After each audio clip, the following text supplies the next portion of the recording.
All right. Shalom, shalom. Shalom. First and foremost, we want to give all praises, honor, and glory to Yahweh, Bahasham, Yahushai, Bahasham, Rakah Kodash. Double honors to the elders and the apostles of Great Millstone, and peace and blessings to the elect. And we out here once again. Got out here a little earlier. Lord willing, we could probably try to beat the rain, or the Lord could just hold it for us. But in any case, we're gonna get right into it. As the title says, get ready to see the unseen. And we were actually discussing this yesterday. How I haven't dug deep to like read the articles yet to see exactly what it is they're saying, but I think like the titles basically give you a good amount to go off of, which is how I think they were saying that Trump got briefed on what they call alien hybrids, which based on the title, it sounds like they're getting ready to introduce that sort of narrative, that agenda, because they've already started stepping in the realm of the impossible being possible. Right, years ago they said that UFOs, right, weren't real for years, for decades. Right, you would only really see it on the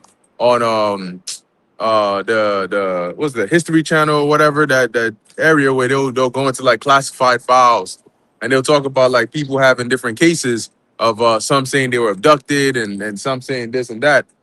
And now all of a sudden they're saying, oh, in actuality, we've always known that they were real, and there's so many classified documents on it, but now they're finally allowing it to come to the public. Okay, so if they're now, because the concept of so-called UFOs is something that sounds unreal, but if your own government is saying no, these this is real, and we got evidence of it, we just don't understand the level of technology that it's on. They're already letting you know and acknowledging that we're already dealing with supernatural things. Now I forgot who or what position he was in, but he said that he believes that these are the what's mentioned in Ezekiel, the first chapter, okay, about the angels, and they are, okay, they are, but that's only the beginning of it, right? It's only going to intensify more and more, and the things that are unseen, and I titled it that because it's real, you just don't see it. Like the angels are real, but oh shit, huh? Formation of planes over there, interesting. The angels are real, but you just don't see them. So people think that they're not there. Like the Most High, they think, oh, well, I can't see the Most High, so he ain't real. No, of course he's real. So, but now what the Lord is doing is He's about to bring the unseen, the spiritual, into the physical, and that's when people are gonna start to see these things, and they're gonna start losing their minds. But you're gonna be seeing things that are unbelievable. Your mind is telling you, no, this shouldn't be possible. But your eyes are telling you, well, listen, nigga, this is what I'm seeing. I'm just reporting what I'm seeing. And then there's no ifs, ands, or buts about it. This is why the scriptures say that it's gonna be a time like never before, because you're going to see things that you've never seen before, that you've never heard before, you've probably never even read about, but they're going to be happening in real time. It's not going to be AI. It's not going to be a way to go around it, and it's going to be things on the left hand side and on the right hand side, unexplainable things going viral, left and right, left and right, left and right. So if you got anything, you go ahead.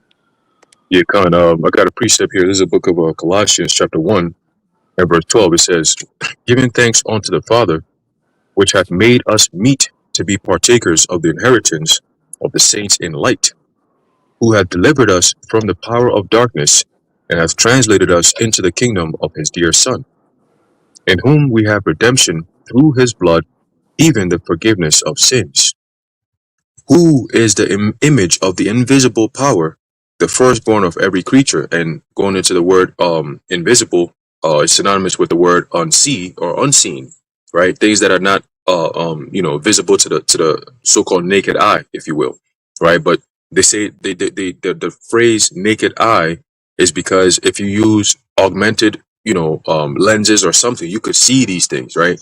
You could actually see somebody's body heat. If you had regular your regular eyesight, you can't see somebody's body heat, right? You could feel it, you might see vapor or something like that, but you're not going to see the actual temperature unless you had some heat sensing goggles. Then you could actually see the person's infrared body temperature and all that. So to the unseen eye, a lot of things seem like it's not visible, it's not there, but if you actually paid attention to it, you'll be able to see certain things. Like, for example, like the spirit world is right around us, right? The spirit world is around us. People, like, you could have angels that be around us, but we can't see with our naked eye because they move so fast, right? It's like looking at a fan, right? When you look at a fan, it has the three hands, right? But when it's moving so fast, it looks like there's nothing there. It's just one circle that's going around in circles, and that's because of the speed at which it's going, right? When you look at a car in motion, right? When you look at the wheels, it looks like there's no uh, cut-ups in the wheel. It looks like one flat thing that's moving in such speed. Same thing with the eyes, right? If something is moving so fast, your eyes can't really see it. It can't pick up on the frames, all right? It makes it look like one motion or invisible, all right? So it says here, it says verse 16, here's the key.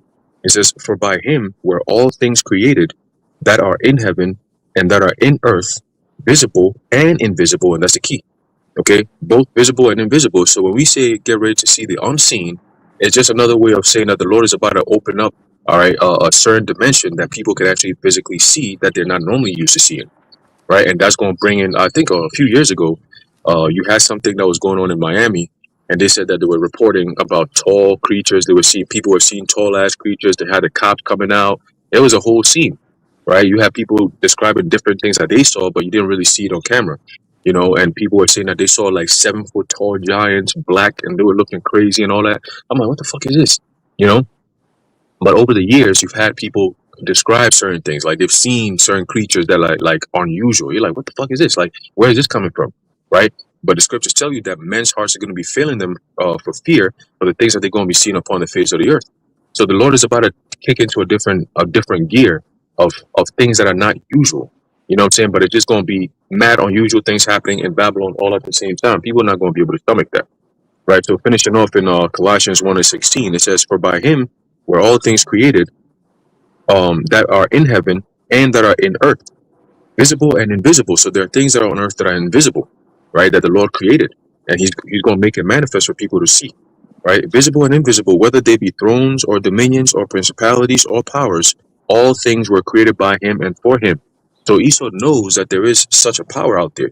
You don't think that they're going to be tapping into that from the left hand side, right? They got all this AI stuff that they're doing, all these robotics that they're doing, all this quantum computing that they're doing. It's all because of they want to bring out, they want to make the invisible visible on the actual surface of the earth. Okay, but that's all tapping into different types of elements and energy and shit like that. All right, but you got, I just wanted to add that in there. Yeah, gone. And that's a good point because they use technology to try to achieve these things. But why are they doing that? Because they know it's real. This whole AI advancement that they're pushing for, it's more than what people think. It's more than Chat GPT. It's more than Claude and all these things. That whole AI data centers that they're pushing for is to allow them to be able to interact on a different level with the world. All right. The way that they're using, that's it. The way that they're using it now, where people are just like typing into a prompt, typing a prompt into a chat bot, and then that's just for gathering data on people, But that's only one side of it. When they talk about compute, the human mind, the human brain, it can do a lot, but we just are not able to utilize it to that full capability. So when they have these AI and artificial intelligence, what they're basically doing is they're saying, look, take all the human data that you have, feed it into a machine that can do that at a much faster rate, and then simulate what has happened over the course of history. Because they'll look at it and they'll say, damn, it took this many years for man to think about and discover electricity, and then to invent this, and then to invent that, and then to invent this. If we give the AI the ability to think on that level, and then we just speed up the compute, then it's going to be able to go from where we are now to new levels in a much shorter span of time, even if it's just simulations. So you don't need scientists in a lab racking their brains.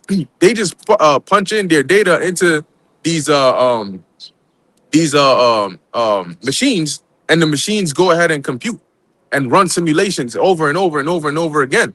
So with this level of power now that they have, they can go beyond the basic things that what doing a video call, or there's little tiny features they put in your iPhone. You know how you can take a picture and ask AI to edit it, or ask AI, what am I looking at? Bruh, what you mean? You can easily look that up on your own. You think they spent billions and billions and billions of dollars to build data centers to come up with this new form of technology so that you can ask it, what model is this car that I'm looking at? You think that that's what they invented artificial intelligence for? So you can go on and prompt it and ask it, hey, should I wear a blue or a red dress today? That's not what AI is here for. Okay, at least that's not the use case in which they're using it for. So they're trying to tap into the unseen because they know it's real. They know it exists. They deal with it on the left hand side, just like they've always done, going back to ancient history. The knowledge we have now is not new, but likewise, the knowledge they have is not new either. They're just doing it on the left hand side. So the same way we go back into the scriptures, we go back to the things of old, as the scriptures say, and we seek that old way, the old paths to seek the Lord. Guess what? They also go back in their in history to seek the left hand side. Oh, how did the Sumerians do it? How did the Babylonians do it? What did they do? What were their rituals? Because they have that. They have the archaeological diggings and findings that they use. They have the rituals, and then they perform all of those, and then they say, okay, the parts that we need to get the masses in on, we're just gonna color code it and sugar coat it as a holiday or some activity or some cool new thing, and then we're gonna wrap it up and pass it to them so they can partake in this. But that's what these devils do, and that's why the scriptures say in Psalm 62 that the heart is deep. They think about all these things, and when we say they, we're not. Look, Jacob Rothschild's brain is not that complex to be able to know and every detail about psychology and all that. He doesn't bother himself with that. That's not his job. His job is to make sure that the plans that they have, the desires the things they want to accomplish, the Lord puts it into their minds, and then they have people under them that take care of making that possible and making that happen. So when we talk about these elites, they have the power to make these things happen, but not physically by themselves. They just give the word, yo, we get this done, get that done, get this done. And those under them are the ones who are like, okay, go and hire the best scientists, best engineers, the best, psychologists, and then put them together in a team and get them thinking about this. This is how we want to do this. They have think tanks and all of that. So now we're to the point where you can't progress forward without tapping into the unseen, without tapping into the supernatural. The natural only goes so far. But now we're at the point in time when even they on the left-hand side know that carnality, as we used to know it, is over. You can't deal that way. If they want to step into the level of omnipotence and omniscience that they want, they need to start showing the unseen. And these people are going to see that and they're going to lose their minds. But the Lord is also going to balance and counteract that, with spiritual power. Yeah, right here's good. But yeah, you got it, bro. You go ahead. Yeah, I was going to add on to what you said about how the elites they don't really physically get involved, and that's why normally you see, oh, the scientist just got missing, or somebody who was working in some type of high level classified shit just went missing. It's not, you don't hear them saying, oh, the Rothschilds went missing because they were tapping into some CERN shit and on stuck in fucking Mount Hermon or some shit. They don't do that, right? They will hire people, and it's always been a thing. It goes back to even Adam Weishaupt, right? He always said that you always got to find the best minds and then have them be part of a so-called club, right? So the best minds when it comes to science, the best minds when it comes to business, the best minds when it comes to engineering, teaching, doctors, whatever. And you bring them all in, and then you make them a part of something, or make them feel like they're part of something, right? Like George Carlin said, he said it's a big club and you ain't in it, right? It's a big club and you ain't in it because it feels exclusive, right? And then how do you get that? You get all these so-called boule movements, like these fraternities and shit like that. That's how they get them. So all these celebrities are part of a brotherhood. All these scientists are part of some type of brotherhood. So they all go by a certain code. And it's like, yo, you think you're so special, but meanwhile, the things that you're set up to do is all to destroy humanity, right? But they don't look at it like that, because they look at it as we're part of an exclusive group and we know what's best because we are the best minds on earth. So that's the strategy that Esau uses. And he doesn't let them know the real inner dealings. He only lets them know a little bit so they can do their job best, right? Right? So they could do their job. So then guess what? If you're a scientist, you're going to do the best job a scientist can do, because in your mind, that's what you get paid to do, and that's it, right? You might be contracted to work on the sea hip, right? But you're not thinking about it as, oh, I'm fulfilling the book of Revelation. You're just thinking of it as, oh, it's just a project. Or you might be working on some shit like some new Vanessa that just transforms people and turns them into some crazy shit. Who knows, right? But these are things that they do behind closed doors, and then they initiate them. right? And then it makes them feel special. So when they're doing these things, they don't think of it as, oh, this could harm humanity or whatever the case may be. They don't do that. Okay, and that's how they're able to push a lot of these agendas and narratives. So they never really do. They never really get their own hands dirty. It's always other people doing the job for them. All right. I got a quick precept here, before you mentioned earlier. All right, about how these devils always tap into these ancient pagan religions, going all the way back to the Sumerians, ancient Egypt, ancient Babylon, and so on and so forth. All right. Is the book of Isaiah, chapter 47 and verse 12. It says, "Stand now with thine enchantments and with the multitude of thy sorceries, wherein thou hast labored from thy youth. If so be thou shalt be able to profit, if so be thou mayest prevail." Right? So the key point is that thou has labored from thy youth. Right? In other words, you have been doing these things. You've been getting involved in all this esoteric behavior, this left-handed shit. And it's not something that just started last year or 10 years ago. This is something that stems back those ancient civilizations, because they know that there's power in it. These devils not going to go into the Talmud and go into the Kabbalah and all that extra shit for nothing. All right, they actually believe in it because it actually carries power, but on the left hand side, right? When you read about Morals and Dogma by Albert Pike, and he's describing certain satanic rituals that they do, it's not something that's made for the public to actually see or read. It's an inside thing. It just happened to be that the Lord made it come out, and we could read it and be like, "Yo, this is what they do." You see, now the Lord is like, "Look, I'm gonna spare you the conspiracy talk. I'm gonna put it out there. I'm gonna have them literally put the information out there. They call it the Epstein files. I'm gonna put it out there. All the things that were deemed as conspiracy theories is all gonna be out there just to see, and people are just gonna do nothing about it." And that's exactly what happened. Okay, so it's not like they want to do something right, or we want to change the wrongs and make it right. No, we've highlighted all the wrongs. And what did you do? You called us crazy. So it's not about you trying to make anything better. That's why the Lord is going to have to step in, okay, and wipe out all this hypocrisy and all this BS, because people are full of shit. All right, ultimately, that's what it boils down to. Verse 13, it says, "Thou art wearied in the multitude of thy counsels," right? And that's what Esau is struggling right now, right? That's why they're going to have to tap into a different level in order for them to kick another level of deception, another level of power. Like Bakar said, you want to be like the Most High, you're going to have to tap into the Spirit, okay? Because the Most High is not a flesh. You're not going to be like the Most High by being carnal. You got to be in the Spirit, right? He's the Most High for a reason.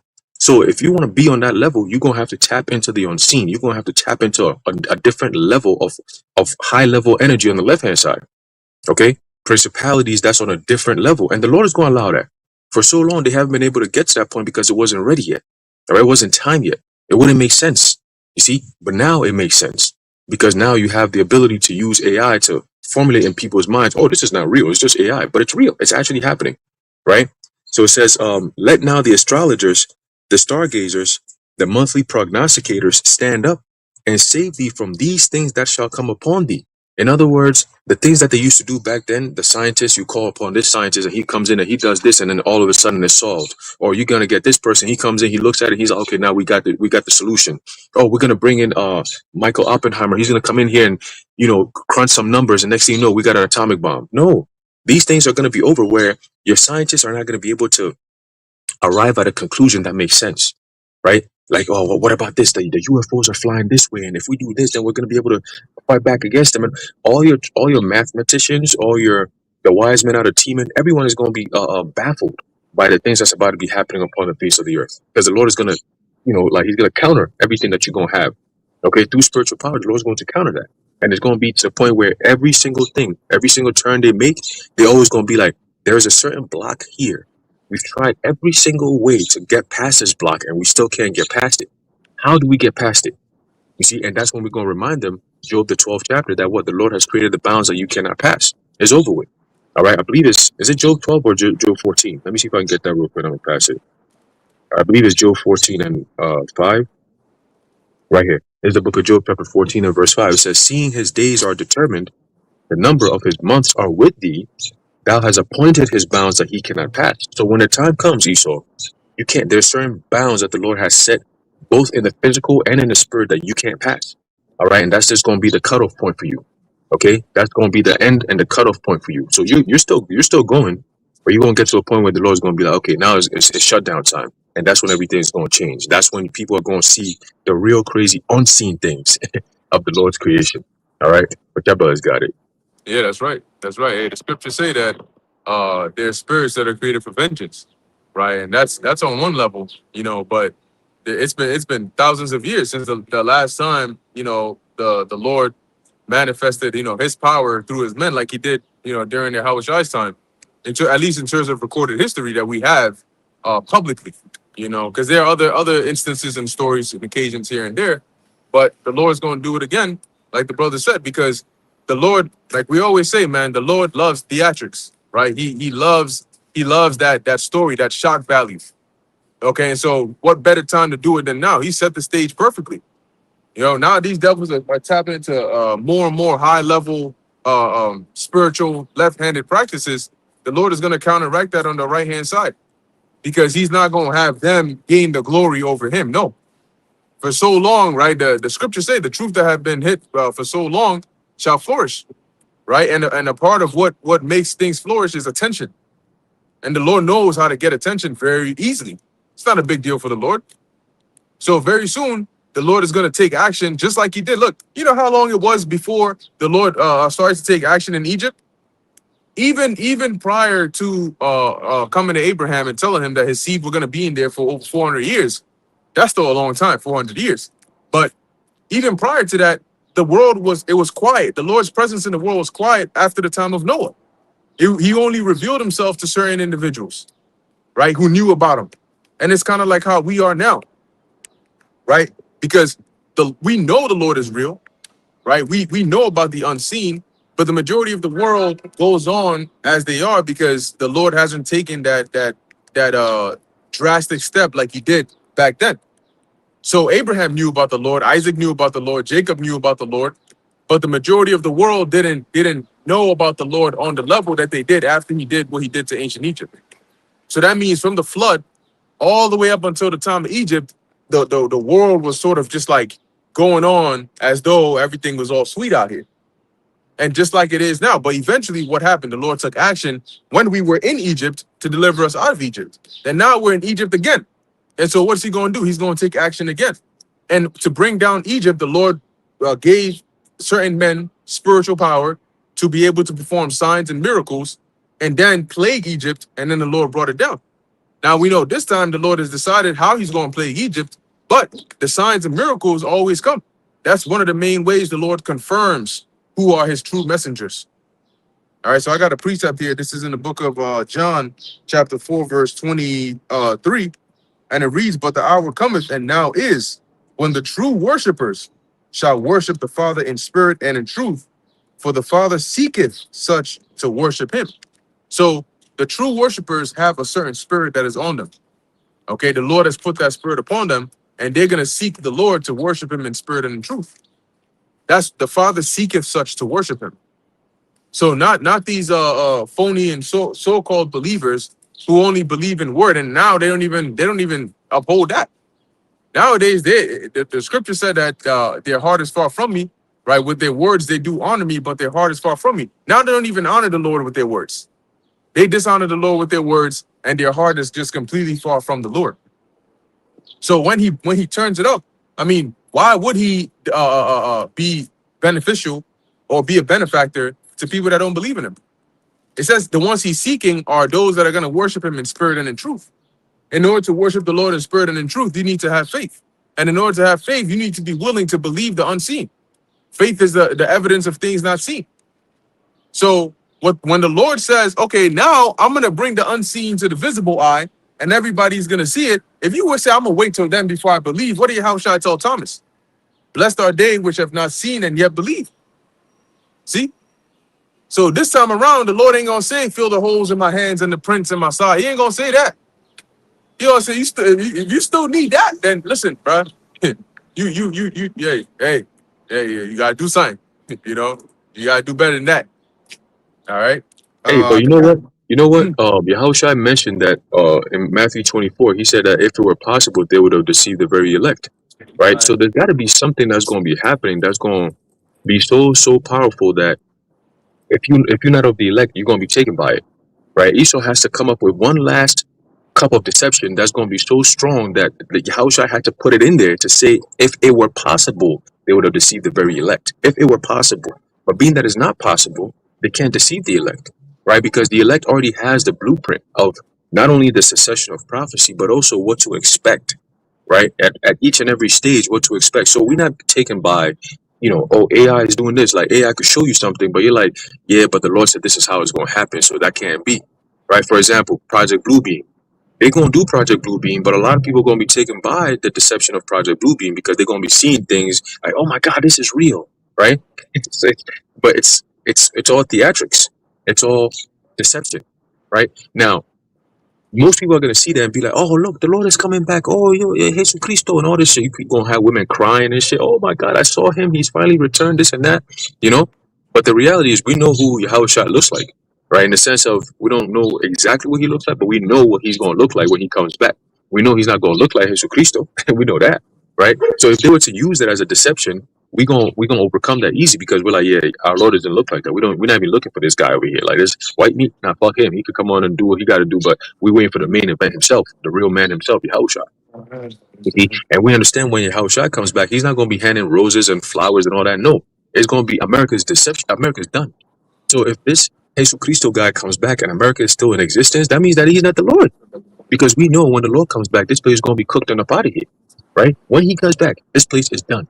So if whatever God or Jesus is coming down from heaven, that is about to be depicted upon the face of the earth through some Project Bluebeam, and America is still standing intact and ain't nobody getting cooked, we know it is all part of the deception, right? So that's also another trick that we're going, okay, well when the Lord come back, this place going to be out of here. Number one. Number two, I don't see no missiles flying, right? So what's he coming here to save us from? Like, you know what I'm saying? Who is this guy over here that's coming over here, right? Why isn't his chariot big enough to beam us all up out of here, right? We expecting when Yahushua come back, we're going to get beamed up. So if Project Bluebeam happens and we ain't seen nobody getting beamed up, we know they're saying Yahushua, right? So these are part of the things that we're gonna be putting together. Like, oh yeah, that's not our Lord that we waiting for, right? But the rest of the world who don't know these things, they're gonna be like, oh my God, that's the Lord coming back. Oh, it just says it. The Bible said He's gonna come back and get us out of here. The rapture, all these niggas gonna be coming out their houses. The rapture, this and the rapture that. We about to get raptured up out of here. And then next thing you know, the Lord gonna zap them up, boom, just like that, cook them up out of here, man. But you got it, bro. That's it. That's it. That's it. And like you said, because if they're trying to deceive the world, then they can't deceive us because we're not of the world, right? So just like you said, in order to deceive the world, they can't say the Lord is coming back and then make him look like Yahushua because majority of the world don't believe that that's what Yahushua looks like. So they ain't gonna fall for that, you know. So if they want to deceive the world, they're gonna have to make him look like the image that they fed the world.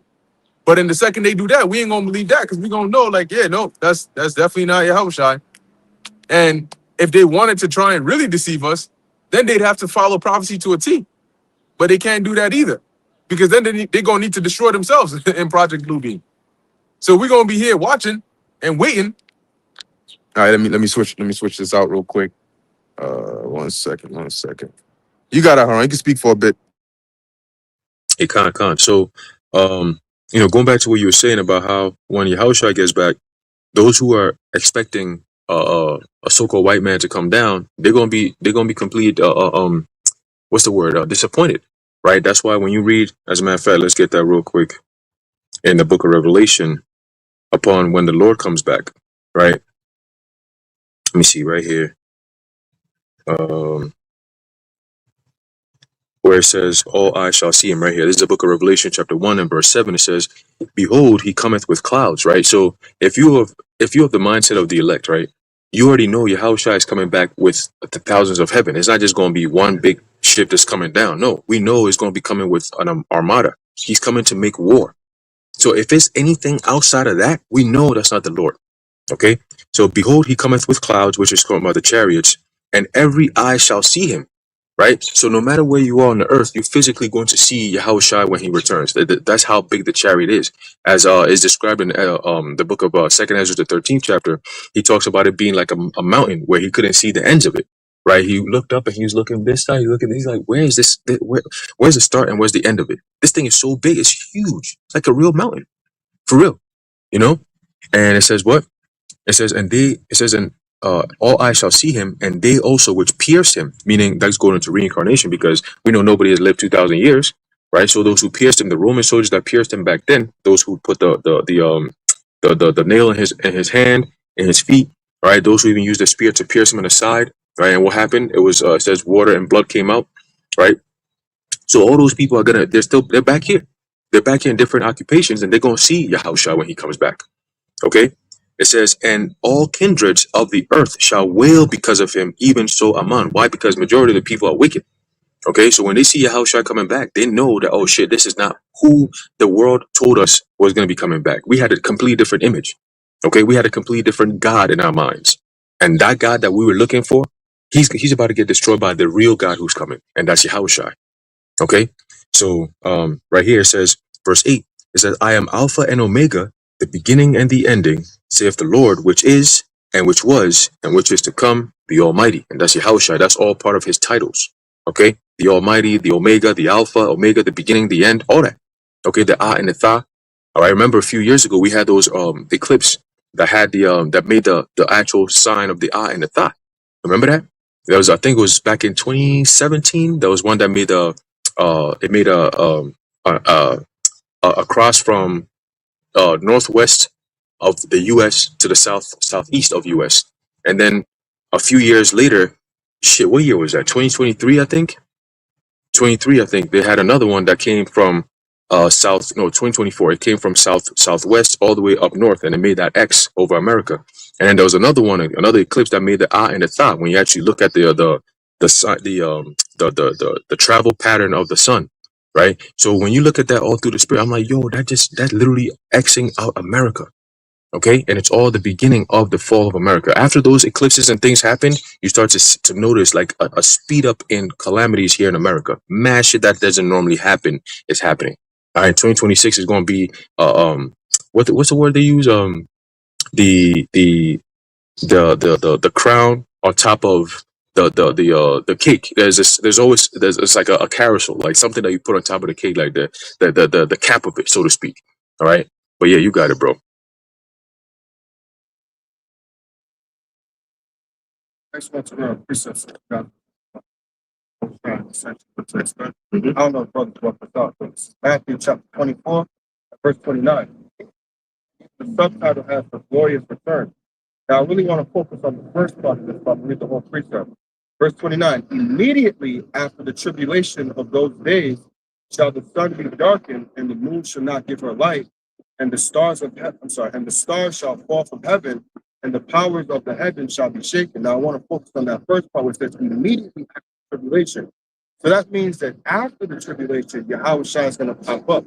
But you have some people who are of Christian faith or who believe in Jesus Christ. Oh, there's before the tribulation, people are going to get raptured. Before, but no, it says immediately after. And then when you go to verse 30, and then shall appear the sign of the Son of Man in heaven, and then shall all the tribes of the earth mourn, and they shall see the Son of Man coming in the clouds of heaven with power and great glory.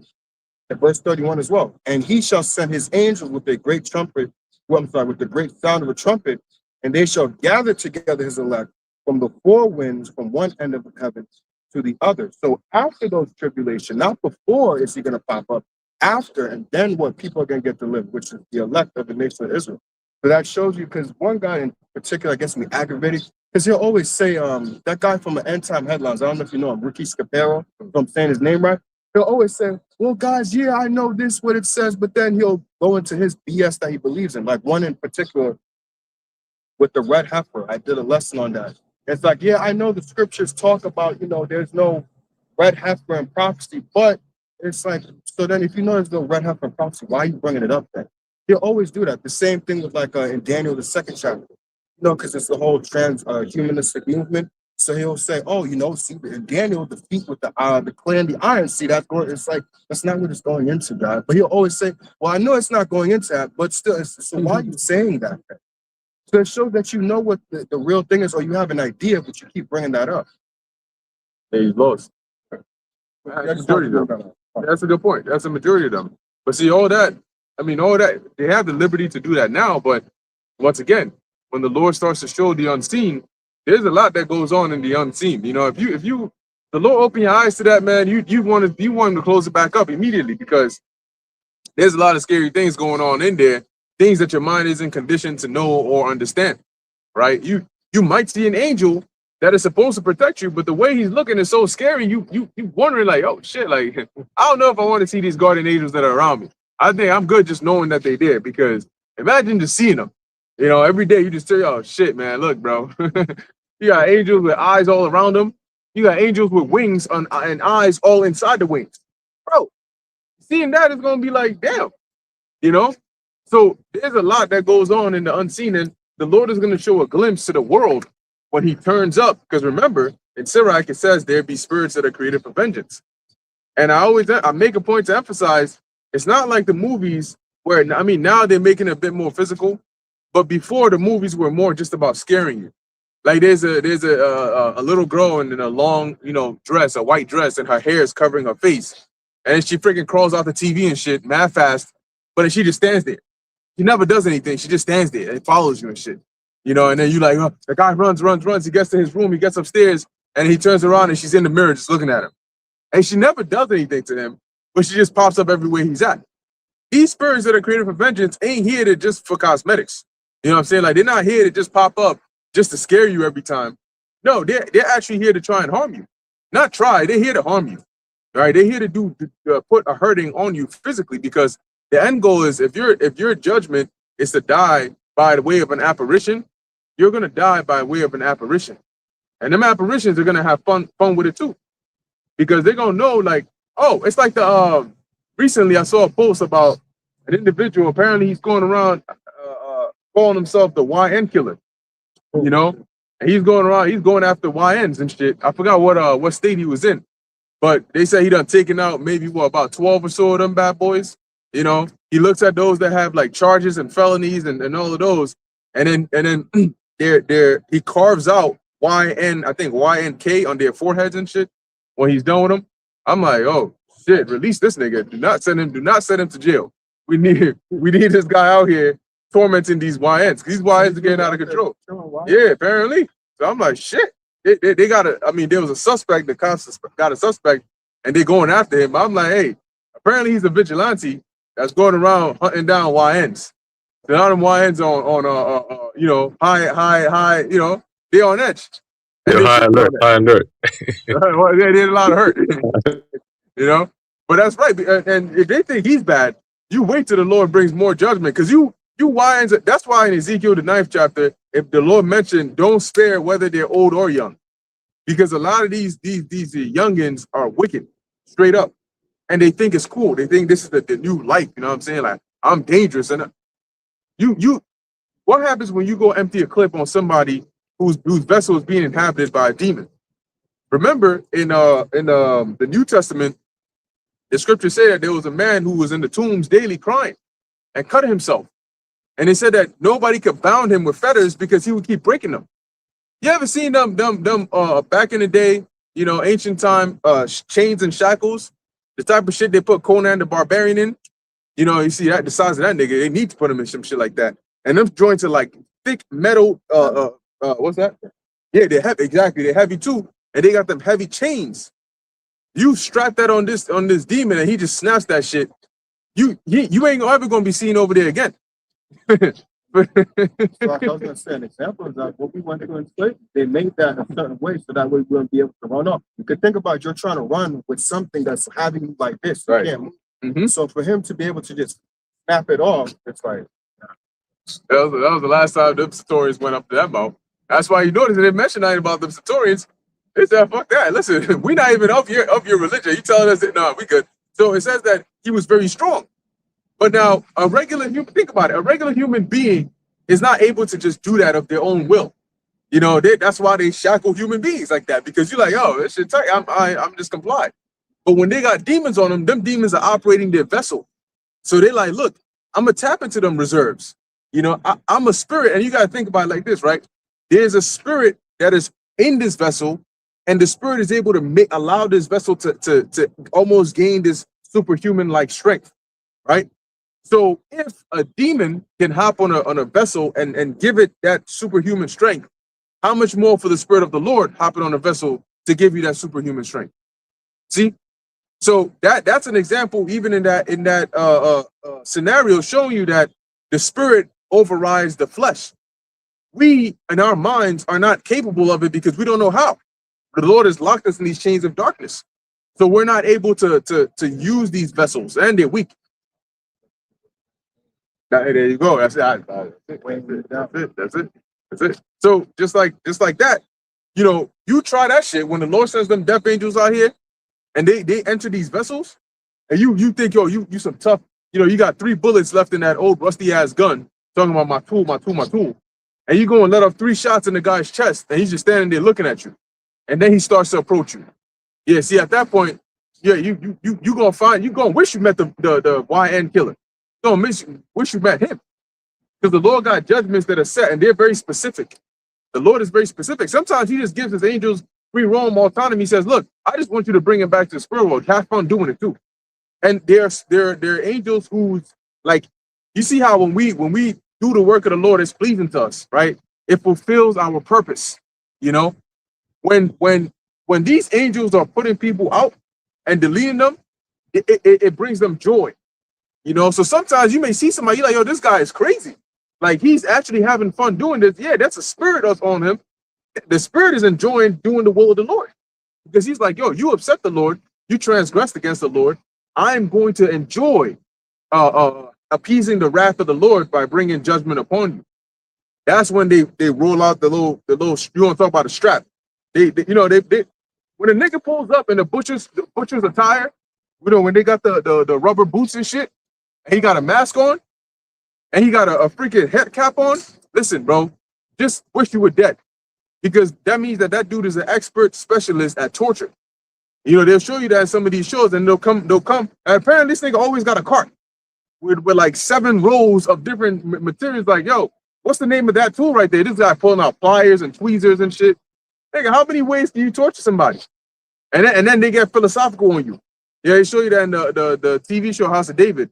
This nigga is dirty, nasty ass nigga Doag talking about, you know how sharp an ostrich bones are? What? When he starts telling you some abstract shit in detail, that means this nigga done some shit. Because how you know how sharp an ostrich bones? And he gonna tell you. I'm gonna tell you how sharp it is, and I'm gonna tell you how I know. I like to cut things open and shit. Listen, bro. So the Lord gonna have them spirits have fun when they plaguing you demons out here. They gonna talk about, you think you a demon? I'm a demon. So let's see who's the real demon out of the 2 of us. Now you don't got a gun. Now you don't got none of that. Let's see what's up. And then you freaking get midsection cut open on the table and shit in Alaska somewhere. Then you gonna find out calling for your mommy and shit. Next time don't go letting off shots at somebody's father. Yeah, my bad. When you were saying that, it made me think of a little crazy, but from The Boys. What was it? No, season 4 with Tech Knight when he found out, he was like, there's so many holes, but sometimes you just gotta create your own hole. And he looked at him, just fucking. I'm like, that's what he's talking about when he's talking about stuff like that. When he's having a monologue and a dialogue with you, right, the monologue. He's just like, sometimes you just gotta make a new hole. Fuck it. I'm like, nah. You at that point freaked out because like, yo, what type of time you on? I know it's a little weird from The Boys, but it's just like, yo, that's how they be. Like, they just be psychotic like that. Yeah, people think that, oh, it's a spirit, and so because it's a spirit, it can't be too vulgar, because spirits, they relate spirits to the Most High, and when they think of the Most High, they think, no, it has to be holy and pure. You can't even say cuss words, bro. First off, if you use any so-called cuss words, that's a language. That's a word in the language. You think the Most High is gonna be there like, oh my gosh, of all the different languages that I created, I'm offended because you went and spoke rudely to somebody. I don't give a damn. The Most High, I put people to death. What the hell are you talking about? Like I said, if I'm squeamish. So people hear spirits, they attribute it to the Most High. When they hear the Most High, they think holy, so that nothing perverse can ever come from the Lord. It says he makes good and evil. What that means is, even the most perverse, disgusting, and crazy things, that concept was created by the Lord. So them demons don't hold, like, you want, oh, why would a demon do it? Listen, when a nigga starts wilding out, you say he got demons on him, right? Even when they wild out to the max, you say Fleece Johnson had demons on him. So what was going on? Them demons made him talk about how he's gonna do all that wild shit, right? They talking about he ain't got no shame in his game. So so that means that them demons are real wild. They can get real wild on your ass. Oh shit, even going out. Yeah, they don't got. If the Lord says, yo, you got full range, he gonna tell them, look, he ain't gonna give you the Job treatment and say no, but save his life. No. He gonna tell you got full range. I ain't even betting on this nigga. You go ahead and just have your fun on him. And they are going to have a field day. That's why the Lord said, I created you for this purpose. What's that? The wicked for the day of wrath or the day of vengeance. So he's like, I've preserved these wicked individuals for this time. I could have taken him out in a car crash. I could have had a building drop on his ass. I could have had him his nuts bitten off by a wild pit bull, because them pit bulls, they don't let go. I don't know what their teeth is made of. They're like walking piranhas and shit. Once they latch onto your ass, they not letting go. Like, this nigga's leg could be in the air and he's still latching on and not letting go. So the Lord let that nigga grab your nuts. You ain't getting that shit back. So the Lord's like, I could have taken you out in all these different ways, but no, I preserved you. And you thought because of that, you can go on doing wickedness because you're invincible. No. I was saving you for this time. Now, these death angels, I'm going to give them the go-ahead to go and do what they got to do. And at that point, it's going to be begging and crying and please and, oh, I'm sorry, but what you going to plead to a death angel? So the death angel is supposed to listen to your cries and pleas and disobey the Lord, right? That's not going to happen. It's like fire not burning you. That's not going to happen. You're going to get burnt. Yeah, a lot of times when we watch like those horror movies, people try to appeal to the person, or whether it be a piece of humanity. They're like, please stop, and they'll just be walking to them like this and things like that. But like the brother is saying, you have to understand, you're trying to appeal to somebody's humanity, but you're not talking to something that's human. Right. It's like, remember, like even the look in their eyes, it's like the person is gone. Because essentially the person is gone, and it's the spirit that's taken over. And like it says, if the spirit's created to do the will of him that spirits created for vengeance, to appease the wrath of him that sent them. So it's like, I'm here to appease the wrath of who sent me. I'm here to make him happy.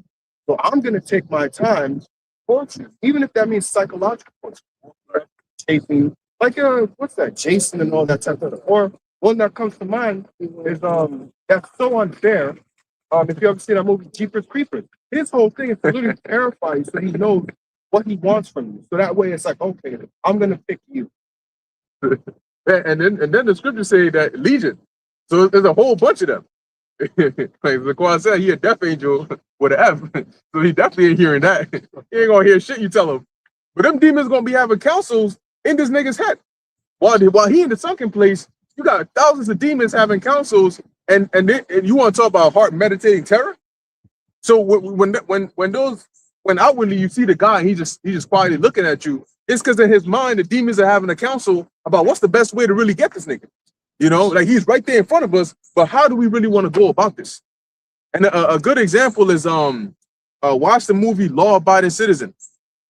Once he went into that zone, yeah, and he found real interesting ways to appease his wrath. And he was smart, because demons are smart too. So they ain't gonna do something stupid like in the movie where the serial killer, oh shit, I forgot about oh damn, and she escaped and now he chasing her and shit. No. That's not reality. That's just little creative license that they put in there to make the movie more interesting.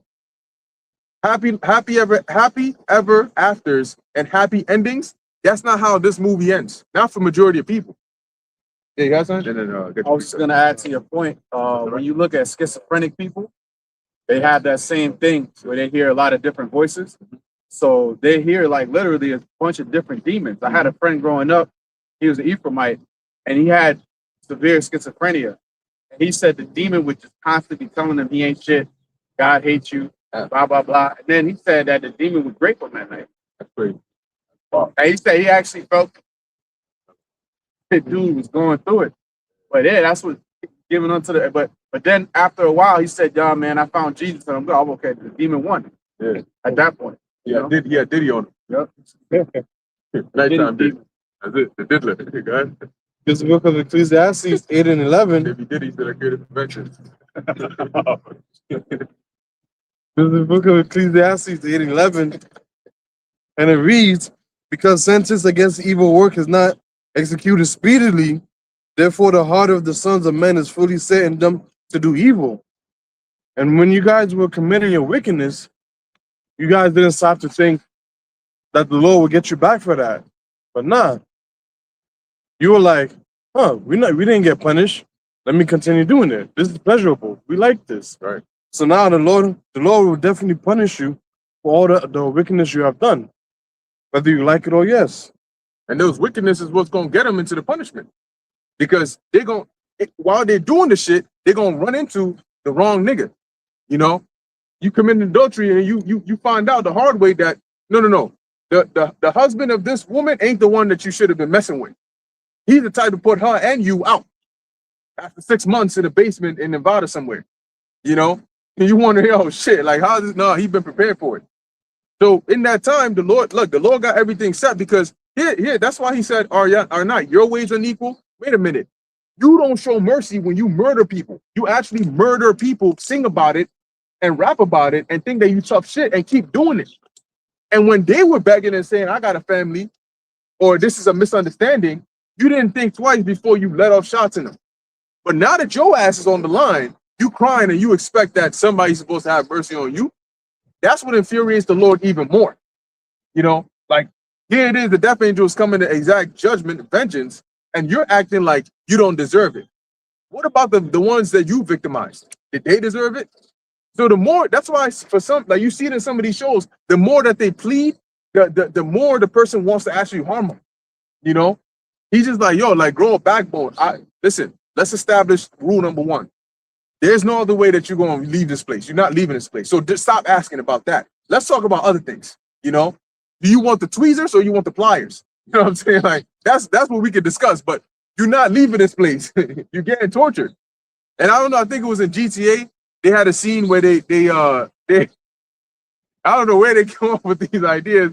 They had a dude tied up in a chair and shit in his underwear. And then the nigga came up there with I think they were pliers, but they were hooked up to like electricity. For the car battery. Yeah, that shit. And he just lashed onto the dude's nipples, and then he went to the table and he's like, how you work this shit? And he just started turning up the electricity and shit. And this guy's his head is behind, tied up. Yeah, his nipples shocked. You know?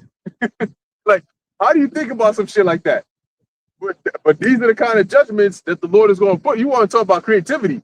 That's why he's called a creator. He's going to put you through this, and then you're going to wish that you hadn't, oh, damn, man, no, please, I don't want no trouble. You don't want no trouble. It's too late for that. Hey, you remember The first time you picked up the gun. remember Saw games? We used to bring that example out. Yeah, those are the people gonna be going through that Saw games.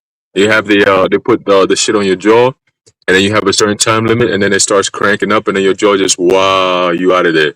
You know, they put what's another one where it's like um they numb your fingers and shit, and then they put the needles underneath your fingernails, and then once the anesthesia wears off, now you're feeling all the pain, and you just laying there like, what the fuck is going on?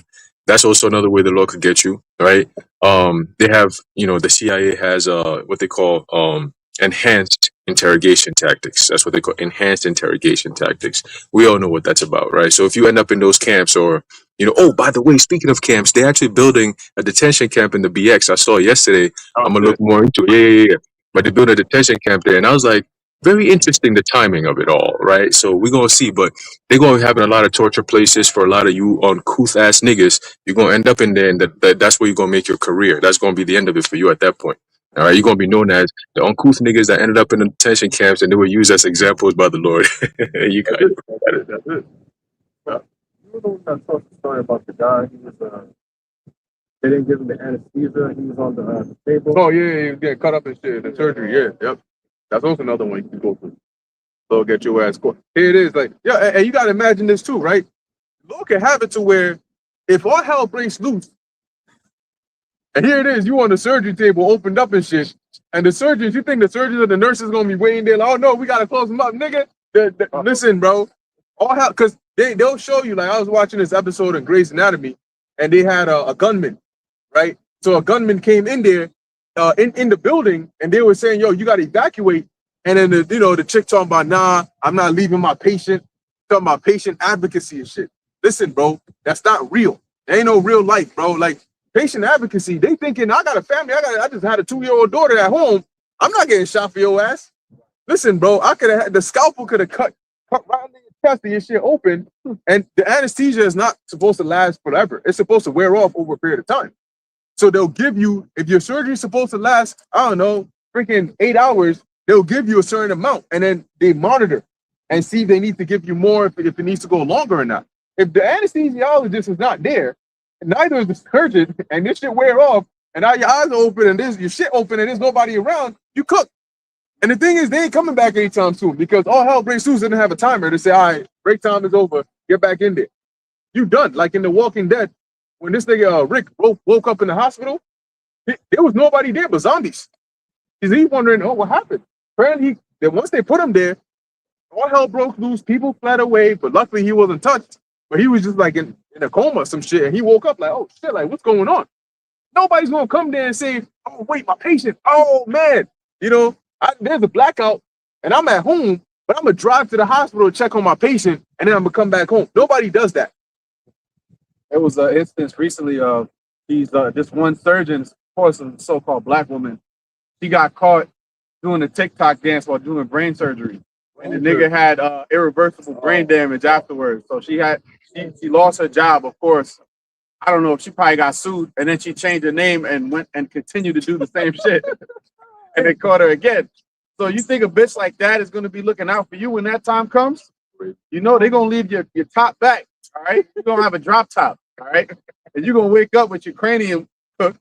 You know your noodles gonna be fried, and you're gonna be sitting there like, damn. You're not gonna say nothing actually, because you're gonna fucking die. Pretty much, it's gonna be in pain with you know, feeling the breeze on your brain. That's bad, crazy. The hospital gown and shit. This nigga running full speed with his ship fuel back. Got two pants and shit. Hey, man, but the Lord's gonna have some real scary things happening. You running next to you, there's a nigga running with his ship fuel back. You wondering, hey, yo, you good? Like, but hey, that's the times that we're coming into. That's getting ready to see the unseen. The things that people don't normally see. Look, I remember saying this, that in this society, you're not really living in reality because there's so much abstraction around your life that people don't actually interact with the real world. There are people that go their whole lives and they haven't actually seen like a real life pig before or a real life animal, like a cow. There's people who've never seen an actual cow in their whole life. They may have seen it on a TV or an animated series, but in real life, they've never seen it before. So people don't actually interact with the physical world. There's a middle step in there where the only form and way of chicken they know is the one that's packaged from BJ's when it actually gets to their door. That's all they know. So if they saw an actual chicken, they wouldn't even compute, oh, wait, that's what gets killed and then, you know, gets plucked because you got to pluck the fur off and cooked and then cut and all of that. You got like the whole process of killing a chicken, draining its blood and all that. How the hell are they going to do that? They don't know that. So when the Lord says, okay, I'm going to feed you, and if he says, I'm going to send an animal your way, they're going to run away from the food. And then ask the Lord, well, Lord, what we going to eat? Nigga, I sent like 3 deers your way, 2 chickens. You know what I'm saying? Like, I sent them all your way. They came and laid there right in front of you. But they're gonna be like, well, that's not what I see in the grocery store. So people are out of touch with reality. Hey, when the Lord gave us those quails in the wilderness, He didn't give it to us already cooked and seasoned. He gave us the birds, and we had to process it. We got to do what we had to do, right? So you might run into a similar situation in the times to come where the Lord might send you, you know, a couple of chickens your way out of nowhere, maybe a wild turkey come your way, and what you gonna do? You're just gonna say, "Oh Lord, I need food." The food is right there. The food is not gonna. It's not. You're not that special. The Lord gonna give you that prepackaged shit. Like, you know what I'm saying. You're gonna be having to put in some work to make sure that food goes from a turkey to, you know, on a plate sizzling. You know what I mean? But going back to what y'all brothers were saying about, you know, a lot of people gonna be going through, you know, their scalp the scalp peeled back and all that. You gonna have a nigga like Stephen A. Smith running around looking all crazy and hopeless and shit, right? But this is what the Lord said. He says, Proverbs 1 and verse 26, he says, I will also laugh at your calamity. Okay, and that sounds like a calamitous situation to be in, right? Going through surgery and then the lights go out and now you're stuck. All hell's breaking loose because it's not just you, it's mad people at the same time. Like, there's more people coming in, but there's no electricity. Like, what the hell is going on here, right? It says, I will mock when your fear cometh, right? So mocking is like being in a situation and then it's like the worst case scenario happening at the same time. Like, that's ultimate mocking right there. The Lord is literally mocking you. Like, yo, you got into a car accident and then the ambulance that's supposed to come pick you up gets into a car accident. And you're just like, bro, what? How is this even a thing, bro? That's mocking. All right, or like the doctor who's supposed to come perform a certain procedure on you, he need to get a procedure performed on him. And it's like, what the fuck is going? Like, it's like, damn, like we always use the example, 911 is going, need 911. That's a form of mocking. The Lord is going to mock you. The things that you always relied on, the things that you always banked on, in the case of complete and utter despair, those things were always there for you. In the case of emergency, you just pick up your phone and the emergency is solved. All those days are going to be done away with. All those accesses that you had is going to be done away with. Your so-called easy way out, your get out of jail trump card, so to speak. All that shit is going to be done away with, man. Because when the system collapses, it can no longer support you. At that point, you have to lean on faith. You got to lean on prior knowledge. You got to lean on things that actually matters, which is real life. And a lot of people don't have skills to survive real life. They don't. They just don't. Because not only is it's not taught here in America, but they've never really had a reason to actually study that or learn about survival tactics like that. You see what I'm saying? But when you go into different countries, it's just already naturally built into your fabric of living, right? Where you know how to maneuver in case you were to have to make food, you could do it from scratch, right? If you had to put somebody down, you could do it the right way. If you had to protect a home or navigate in pitch black, most people will not be able to do that. If the electricity was to go out right now, most people will lose their minds. Their whole life will change. But for some of us grew up in situations where we had no electricity. We go days without electricity. So you can actually maneuver with that. Darkness is not a thing you fear. That's one thing Americans don't. They're not even used to that. Especially if you live in like an inner city, you've never had a blackout situation. So those people are just like you. You know what I'm saying? You're gonna have people who are coming from different countries. They're gonna have a leg up over you because they came from the trenches. So when America turns into the trenches, that's gonna be like home base for them. Like that's that's what we do. You know what I'm saying? It's just easier here in America because it's just more easy pickings. You know what I'm saying? Because they're unaware of what the hell is going on. You know what I'm saying? So the Lord said he's going to laugh when your calamity comes and he's going to mock when your fear cometh, man. All right. And that's going to be the whole of entire America. Everywhere you go, left turn, right turn, up, down. It doesn't matter where you look. It's going to be just straight up people in fear. All right. It tells you that the book of Jeremiah, the 30th chapter, about how a man's face is going to turn to paleness. Why is that? Because of that fear. Okay. The fear factor matters. Okay. Your brother's got it. Yeah, that's right. And basically continue on that note. Today you gotta go and buy firewood to come and start a fire. You know, in other countries, you just actually pick up sticks. You go and gather sticks. Over here, you gotta freaking buy. You can actually go to the store. You'll see the shit. They got packaged firewood. You know, and you go and buy it to come and start a fire. That's crazy. How often do you ever see any of the trees in the city actually bear fruit? So you wondering like, yo, what's going on out here? You know, if the supermarket stopped and you're not near a farm, where can you actually get fruit or food off the earth? How? You can't. You know, because these shits, they don't grow nothing. So now you wondering like, oh, what's the shit? Once the food in the grocery stores either gets sold out or goes bad, and the farmers don't produce anymore, where are you actually gonna get food at? And this is why those that depend on Yahweh Ba'Shem Yahushai are going to be good. Damn, that shit is annoying.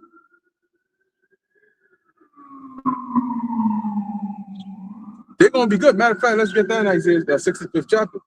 Because that's going to be a part of the unseen things, the things that they wonder, wait, how are you good? See, you look, somebody needs to go under an operation, right? It's a whole lot of steps. The pre-op, the operation, post-op, all these bills. You know, it's like everything has to go right. If it's a heart surgery or general operation, whatever the case is, they cut you up. Everything is like so extra just to do the bare minimum. And then you got to wait and let your body heal up by itself. When with the Lord, you could just touch somebody and then just by them believing, the healing that happens to them is in a much more perfect way than all that extra shit that you got to do when you go to the hospital. See, that's the power of the Lord. He's like, look, not only can, and then on top of that, he can fix things hospitals can't. Somebody whose legs are you know, because when you don't use your legs for so long, that's why people who are crippled, their legs are very small. You know, like they're very, very skinny. And then like they're like very tiny, almost like arms, because they don't use them. So the muscle eventually just wears down, and now it's just like in the wheelchair and shit. And here it is, the Lord can just give the word, and it says that their legs receive strength. You know, So all of a sudden it's like, yo, that shit, you know, you like, oh, like you can walk on this joint, you can spring jump. It's not like you worried that, oh, maybe I got to go back and talk to the surgeon, like, yo, you did it, but I'm still feeling a bit of pain here. So we got to, let's take another look at that. Oh, that's the notification. Yo, let's take another look at that and see what we can do for you. Now I got to sue you. Whoever sued a man of the Lord after they healed him? You know, they're talking about how I incurred damages after this miracle. So now I took him to the heavenly court, the heaven Judge Judy in the heavens. You know what I'm saying? She presided over my case. And I'm forever grateful to her. No, because the healing of the spirit is far beyond anything that the carnal can ever do. And look how simple it is. Do you believe? Okay, this person believed. Okay, through the spirit and power of Yahweh Shem Shai, boom, you're healed. And you may have been suffering for 25 years, and in a matter of less than 30 seconds, you have now been healed. That's it. End of story. Not an 8-hour operation. In the matter of 30 seconds, boom, now you're good. That's the power of the Lord. That's the shock that people are like, even the person who's healed is like shocked. Because like, yo, I can see, but like, I'm gonna need time to process this. Like, yo, that's crazy because I can actually see again. You know, these are the things that we're talking about when we mention the power of the Lord, man. Because then all that glory goes to Yahweh Hashem and Shai. And he's gonna bring that all back. All right, he's gonna bring it all back. So story. Isaiah chapter 65, verse 11. But ye are they that forsake the Lord, that forget my holy mountain. Yeah, and that's the majority of our people. They've forsaken the Lord, right? And they've been doing that since the beginning. Whatever the Lord said to do, they wanted to do the opposite. Why? Because the Lord told you to do one thing, so you decide, nah, I'm gonna do my own thing. Go ahead. That prepare a table for that troop, and that furnish the drink offering unto that number. We're just going into idolatry. Okay, that troop is going into one of the Babylonian deities. And when you prepare a table, that means you're setting on meals or offerings. You know, so they bring offerings to these deities, and it says, what's that, a drink? Which is a drink offering onto these idols. So rather than serving the Lord, you go and serve a lesser God. How does that make any sense? The Lord that created you, who you visibly know is your creator, you say, no, I'm not going to do what he requires me to do. Instead, I'm going to worship an idol. And in matter of fact, I'm going to do more difficult things to worship an idol. Because, you know, when they were passing their children through the fire as an offering to Molech, you had not only the kids crying, but even the parents who were doing that. They would be feeling the loss and the pain. So, motherfucker, why are you sacrificing your child in the first place? And the Lord says in the scriptures, I never told him that. They never learned that from me. Never once did I tell you, yo, go grab your child and burn him in the fire for me. That's what I'm looking for. So you're doing the most to be wrong and then get judged for it. That's psychotic. That's literally like... It's idiotic. It's psychotic. It's I was meditating on that. It's the times that we're living. Like, you literally cannot talk to people. You'll tell someone a very sensible thing, and they'll just look at you like you're the idiot, like you don't know what you're talking about. It's really that movie, if you ever seen it, came out, I think 2006 when I looked it up, that movie Idiocracy with Luke Wilson, Maya Rudolph, I'm thinking of, what's that buff dude from White Chicks? Terry Crews. Yeah. He was the president in that movie. And it was a movie that took place, I think, in like the 2500s, and society had gotten really dumb at that point to where it's like, they just didn't know what they were doing. I think they were drinking mostly Gatorade. There was no vegetation, no anything. That's how it is. Like, I remember you mentioned Leslie with the people with the cards to do say read this, and they can't even read simple words. And it's mostly women, and it's just to show you, especially, I'm not trying to get on you women, but I apologize, but it is kind of easy. Because a lot of it's mostly it's like showing how dumb. I thought you guys went to get the college education and things like that. Right. But it's like, what did that college education do?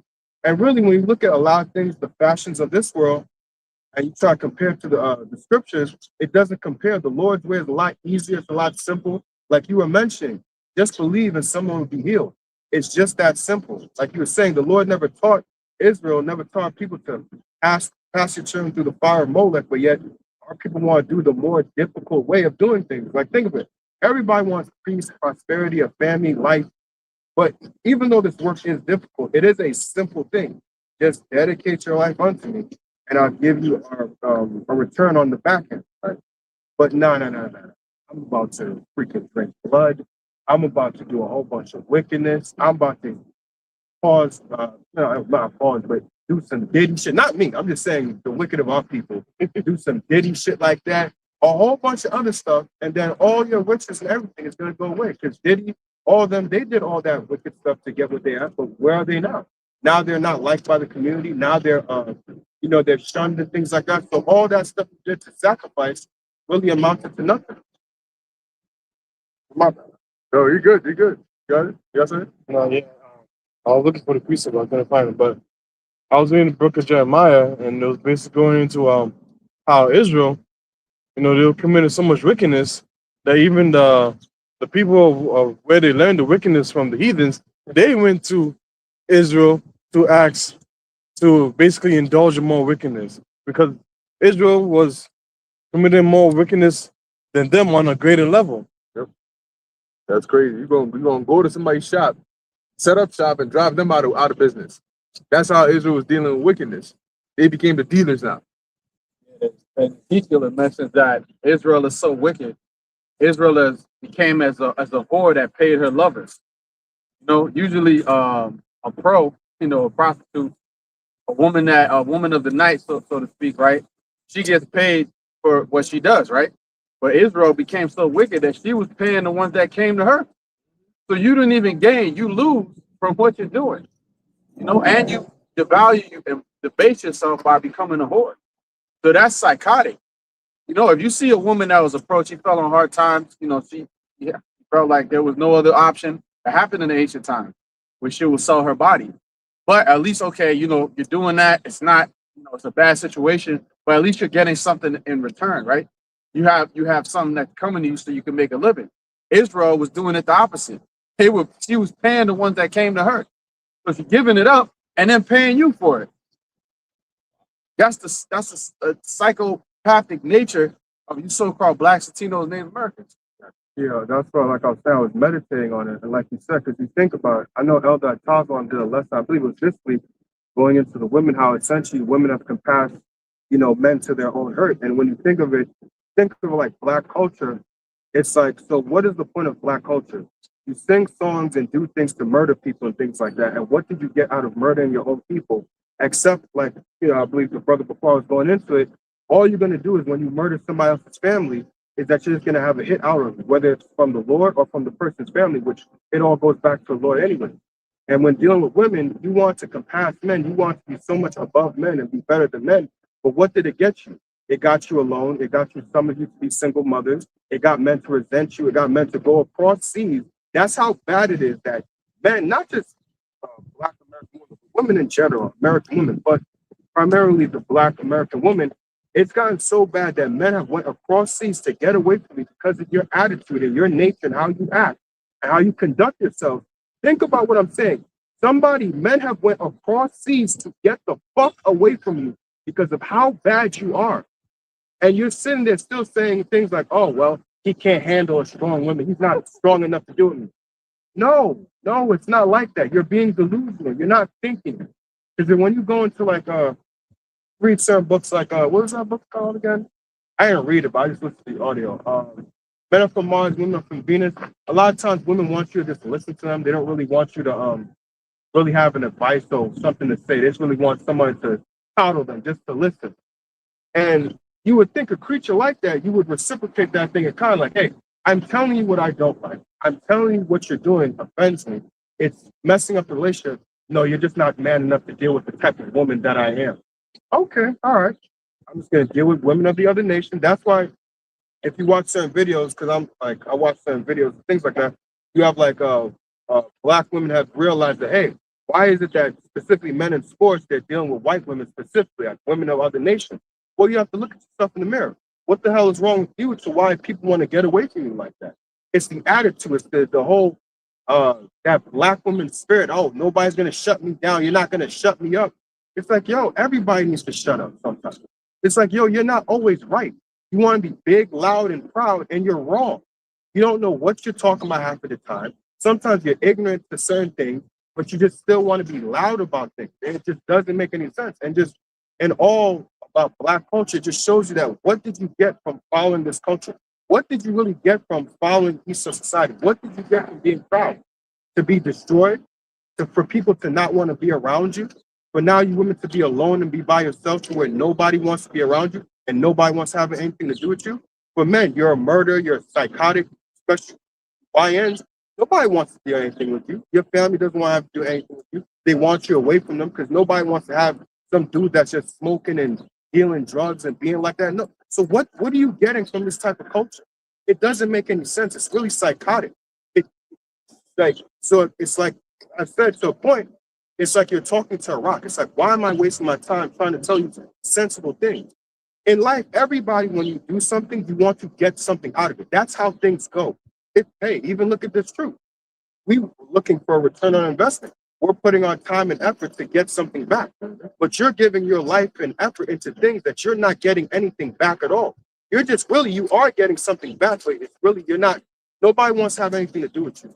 Whether it's man or woman, nobody likes the so-called black people here in America where they just don't want you around. That's why it's like a kind of like a breath of fresh air when we come around. It's like, yo, you're like, I like being around you. They can't explain, but it's like, there's something about you that I like, man. You're just real chill. That's why I can never understand, at least for me, why it's like, I have the face that I have, but some reason people always want to come, hey, man, how you doing? I'm like, why are you talking? But it's really the spirit of the Lord that's like, yo, I like this calm, nice energy as opposed to that other energy where it's just like, yeah, it's, Hey, Yeah, that's I why got the Lord got the YNK out there. yeah, The yeah. YNK, you don't get that's the boogeyman.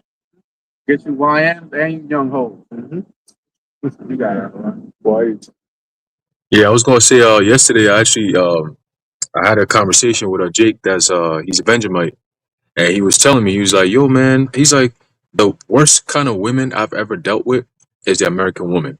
I was like, yeah. I mean, yeah, well, that's what we're used to. And he's like, nah, man. Like, I tell you, man. Listen, he said. So I go to the gym, and he's telling me the whole thing and how he met some shorty, and he meets her, and he just tells her straight up, like, yo, I like you. And then she gave him the risk, like, oh, you don't even know me. What you mean you like me? Like, you don't want to? He's like, yeah, I like you. There's nothing wrong with that. She's like, yeah, but you don't know me. He's like, that's the point. I like you, so I want to get to know you, so I could keep on going from there. So then they start talking, and he asked her, what's her status, like, da da da, whatever.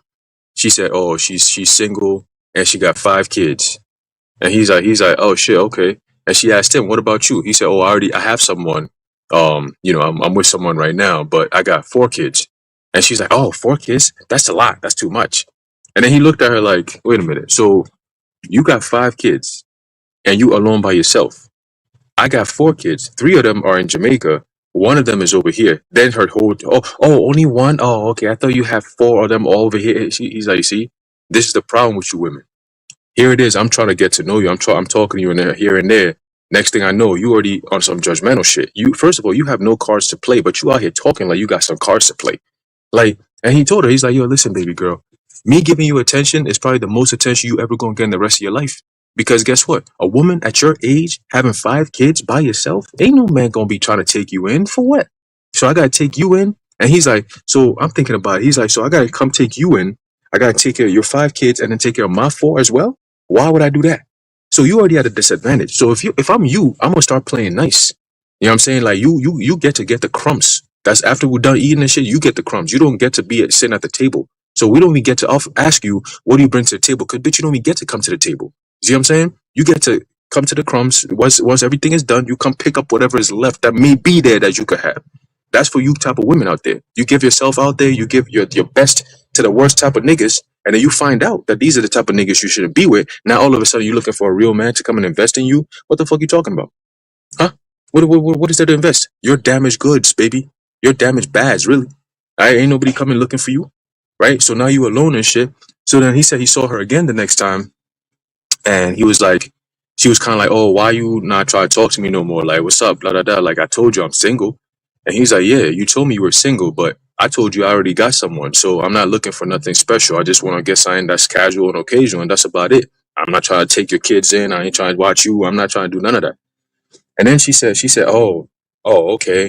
And then he's like, look, one thing you women, she said, oh, my bad. He said, what's my bad about that? Because he's, he's from a different country, so he didn't understand that. He's like, what you mean my bad? Like, what's so bad? My bad? What do you mean my bad? Like, so he's like telling her straight up, like, yo, this is what I like, this is what I don't like, this is what I'm into, and stuff like just straight up. And she's like, to her, it's kind of like, oh, but I don't know you. How you gonna tell me all these things off the top? You're not even gonna take me on a dinner date first before you get. He's like, yo, listen, man, you don't have no cards to play. Like the fact that I'm even talking to you, right? You would be pissing me off. So he said he stopped talking to her. So the next day he came in and he saw her again. She goes, oh, I feel like you avoided me. Like this is the third time we've seen each other. And you don't really like, since the first time you hollered at me, you haven't hollered at me since. He said, yo, because I don't really want you like that. I just need you to understand that. And she was offended by that. And he's like, to him, he's like, wait, what's so offensive about that? I just told you what the deal is. Like, what you want me to say? Like something that's not true? And then I explained to him, I was like, you know what it is? The people here in Babylon are force fed this idea that, oh, because you said something and I felt some type of way about it, that means you shouldn't be saying anything at all. But we come from a different mindset from the East, which is the truth is the truth. We tell you what it is. How you feel about it doesn't change it from what it is. And we're not about to cater to your feelings because, oh, I feel some type of way, so you can't tell me the truth. No, you're dealing with the wrong people then. All right, the men of the Lord, we don't move like that. We tell you as it is because it's for your benefit. It's like giving you, like your parents giving you bitter medicine. You're sick. You need to take the herb so you can feel better. But see, your teacher is going to coddle you and give you the sweet stuff and then give you a lollipop after you take your medication. Your pops is going to be like, take it and lay down, give it 30 minutes before you can eat anything after that. And it's like, oh man, like I don't want that. But guess what? Within a few days, you'll be healed. Compared to your teacher, it's going to be lingering for 2 weeks. And you're still coming in getting that sweet coddling shit for 2 weeks. It's going to heal over time, but it'll take longer. Compared to how your dad is going to do it, quick, and you out of there. 2 days, 3 days, the pepper's in your system, everything, boom, your immune system is back on track again. You see? So there's a difference. So when that man was trying to explain something to her, she's not used to that type of energy. And I say this to say that eventually, very soon, a lot of you women are going to come to that realization that your feelings does not matter when it comes to the grand scheme of things, right? Society in America, they teach you that your feelings matter and everything goes based on how you feel, and you could throw logic out the window. Well, we're coming to times where if you're illogical and you're emotional, you're going to be left behind. You will be left behind to die with the elements or whatever that's going to be coming looking for you. Because we are not going to be sitting there trying to reason with someone who does not like to reason. The scripture says, come, let us reason, right? Come, let's sit down together and reason, right? But these people are not reasonable. You don't sit down to reason with people that can't reason, bro. That's just what it is. All right. And that's the majority of the American people today. All right. So when your brothers was talking about that, it just reminded me of the Babylonian women. They cannot be reasoned with. So why do you even try to negotiate with them? Why do you even try to work something out with them? Just be by yourself and wait for the Lord to bring you something that's better. Right? We always say, yo, women from overseas are way better than women over here because they're not as tainted. Don't get me wrong. A lot of these women, they got demons on them, but they're not as tainted as the women over here. And if you find a woman that's here that's not tainted, that's a blessing. Yeah, you thank the Lord because, hey, she might be of the elect. Because it's very, very hard to find a woman that's clear-minded, that can see things for what it is and be objective. And you, of course, we get that with a few sisters that be watching our videos and be, part of this, part of the family. But that's about it.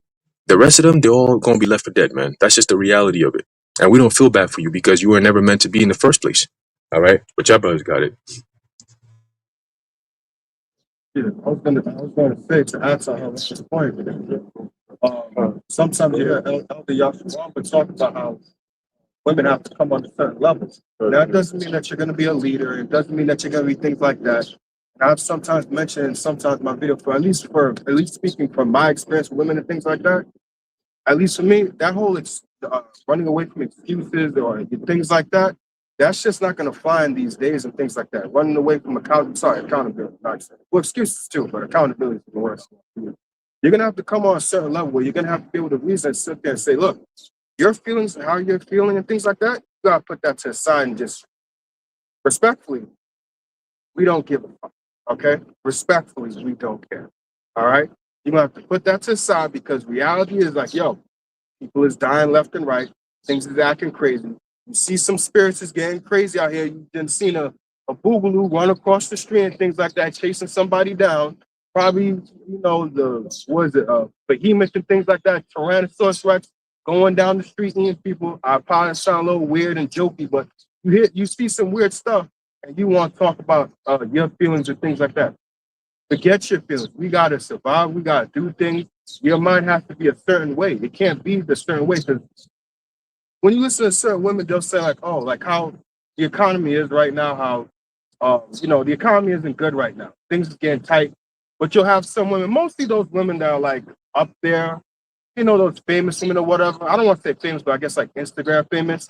And they'll say things like, "Oh, if a man can't provide for me and things like that, provide anything for me, or if he's complaining about finances, I don't want to deal with him." It's like, yo, how bad things are getting, and you're just. But that's the person that I was talking about, the type of people that's like you can't talk to them because like, yo, everybody's complaining about society where it's like, yo, things is not getting any better. The cost of living is going up, and all you can care about is your little how you want to be on Instagram and look all pretty and have this thing that really when you look at Instagram, nobody gives a fuck.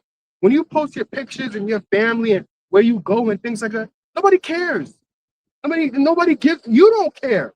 Why do you think other people don't care about where you go and how you look? Most of the time, I apologize. Most of the time, when you post pictures, most men just want to crack it. That's it. We're not looking at, oh damn, look at her. She's doing things. I don't give a fuck. I just want to crack. That's it. I apologize how funny I made it sound, but that's just carnal nature. Nobody's caring about, oh, you doing things. You go, girl. Oh, homie over here, he looking like he do. I don't give a damn. I'm worried about my own life and what I gotta do. Nobody's caring about the certain things that you posting online. So this whole thing about a man gotta upkeep and things like nah, it's getting to the point where it's hard to upkeep. It's hard. Like people is living a lot of hours. I'll speak for about a month, a little bit more than a month. I've been working like more than 40 hours and things like that. I've been covering somebody's vacation. And shit is stressful. Shit is like hard and things like that. You think I want to come up? Oh, you still got to upkeep it. Bitch, I can't keep up with shit. Shit is going up. The electricity bill is going up. This going up. My blood pressure going up. My tolerance for you is going up. Shit, I'm about to get like Cat Williams. Everything must go. Maybe even you at this point. And you want to come over here and talk about, oh, you got to upkeep. If a man complains, bitches and moans, as some of them will put it. So that's why, like I've said again, some men have got to a point, I'll say myself as an example, I don't want to talk. I don't want to hear anything. The minute you say things like that, I'm like, I don't want to argue no more. I'll be like, you got it. It's all right. Okay, that's how you feel. All right. So how do you, no. I'm not doing anything. How I feel is how I feel.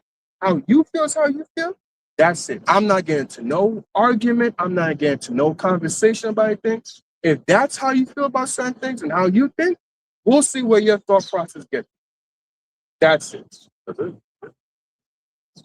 Yeah, but that's the truth, That's the cold hard truth. Because like bro said, people are fed up. And that's the thing. Like in the movie Bushwick, they showed you that how, because of how fast paced things get when chaos ensues, nobody got time to think about your feelings in that time, man. You're mad because somebody yelled at you because they were saying, yo, let's go. And you out here like taking a sweet old time and shit. And they just grab you and drag your ass.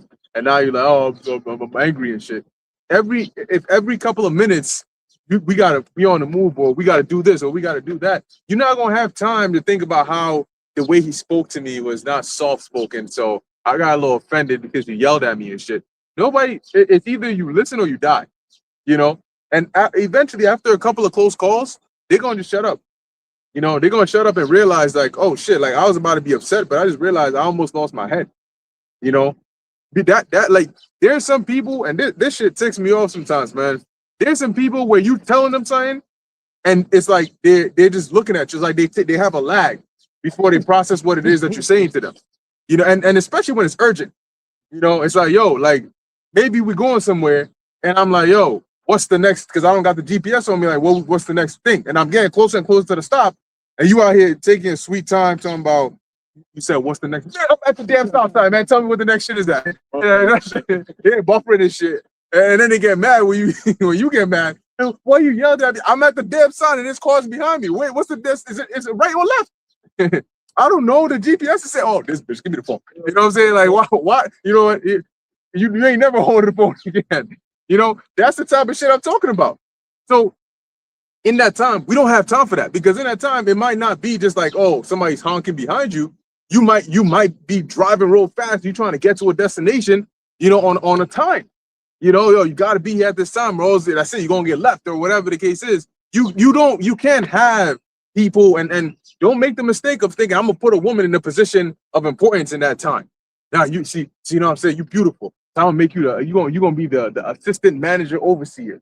Anybody got problems, they come to you. Listen, bro, you the second you do that, you don't lose everything. Okay? At that, women are followers. Okay? They are followers. They're not leaders. Women are not natural leaders. They're followers. And when you force a woman out of her role and try to put her in another role, it's like forcing a man to play the role of a woman.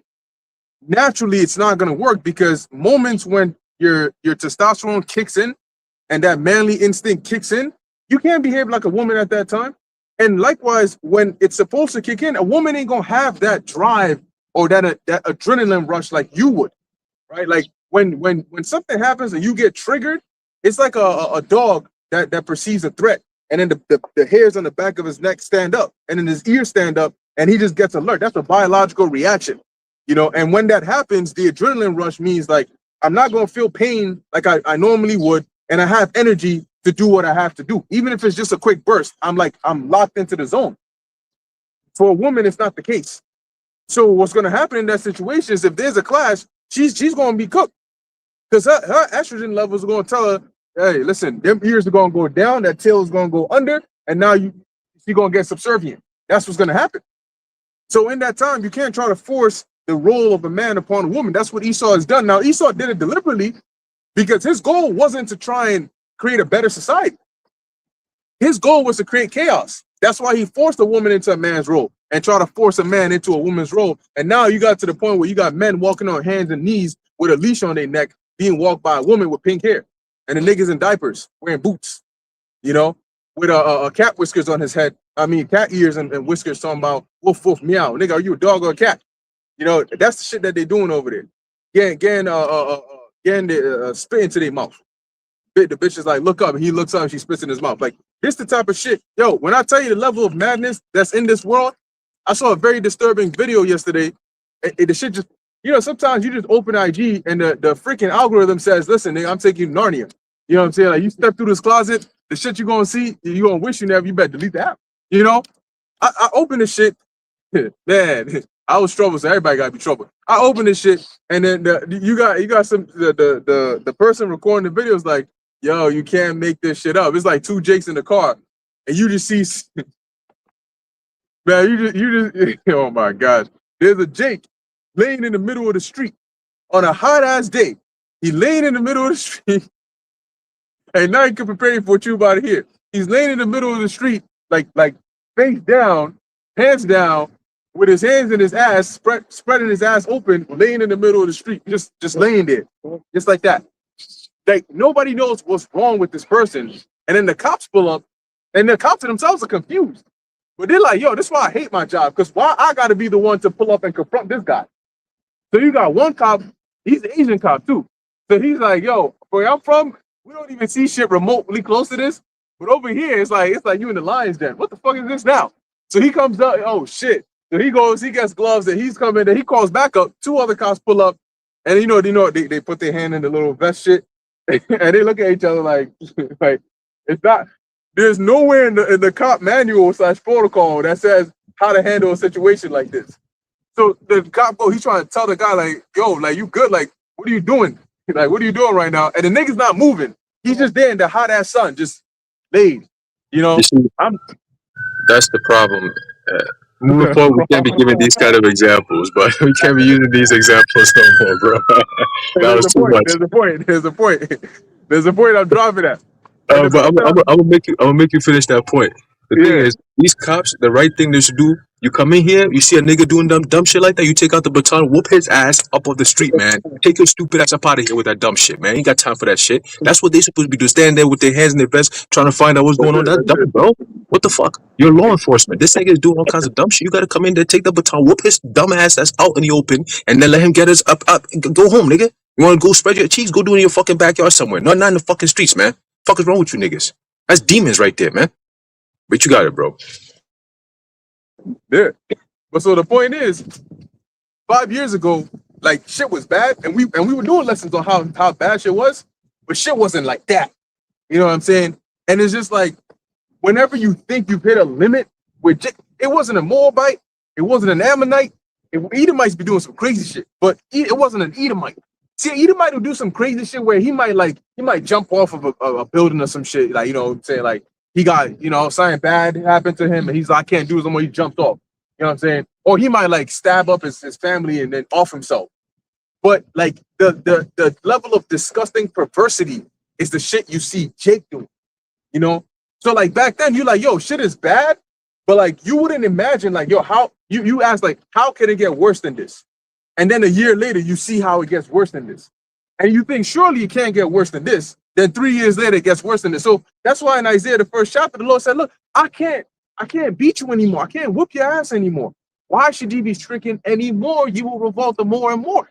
There's nothing I can do to these people other than to destroy them, because if not, they're just going to keep getting worse and worse and worse.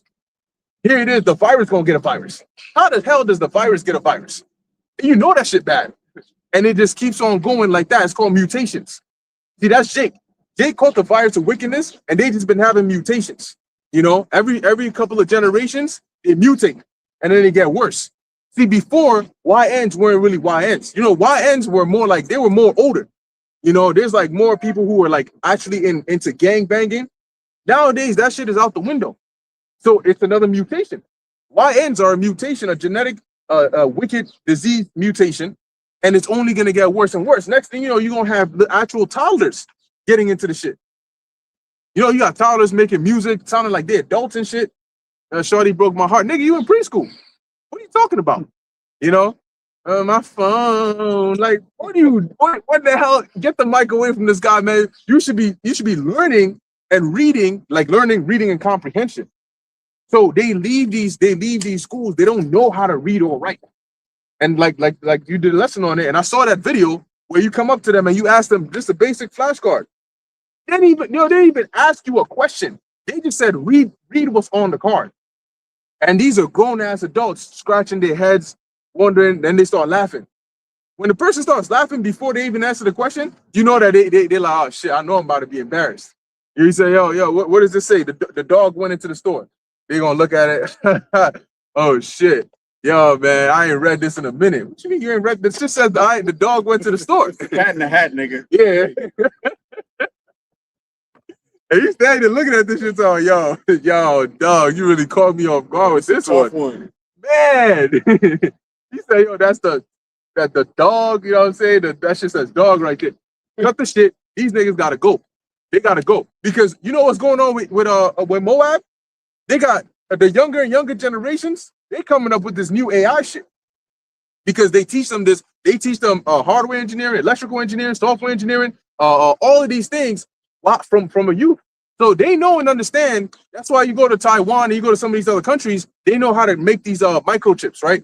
Because they know how to take the sand and convert it to glass. They know the process of converting actual raw resources and elements into, you know, whether it's silicone or whatever they need to actually make the chip. You know how difficult it is to understand transistors and logic gates and Boolean logic, you know, and how to store charge energy and, you know, when to ground it and all these different things but they learn that from a youth, because when you learn something when you're young, the older you get, it becomes common nature. It's like, yeah, it's good.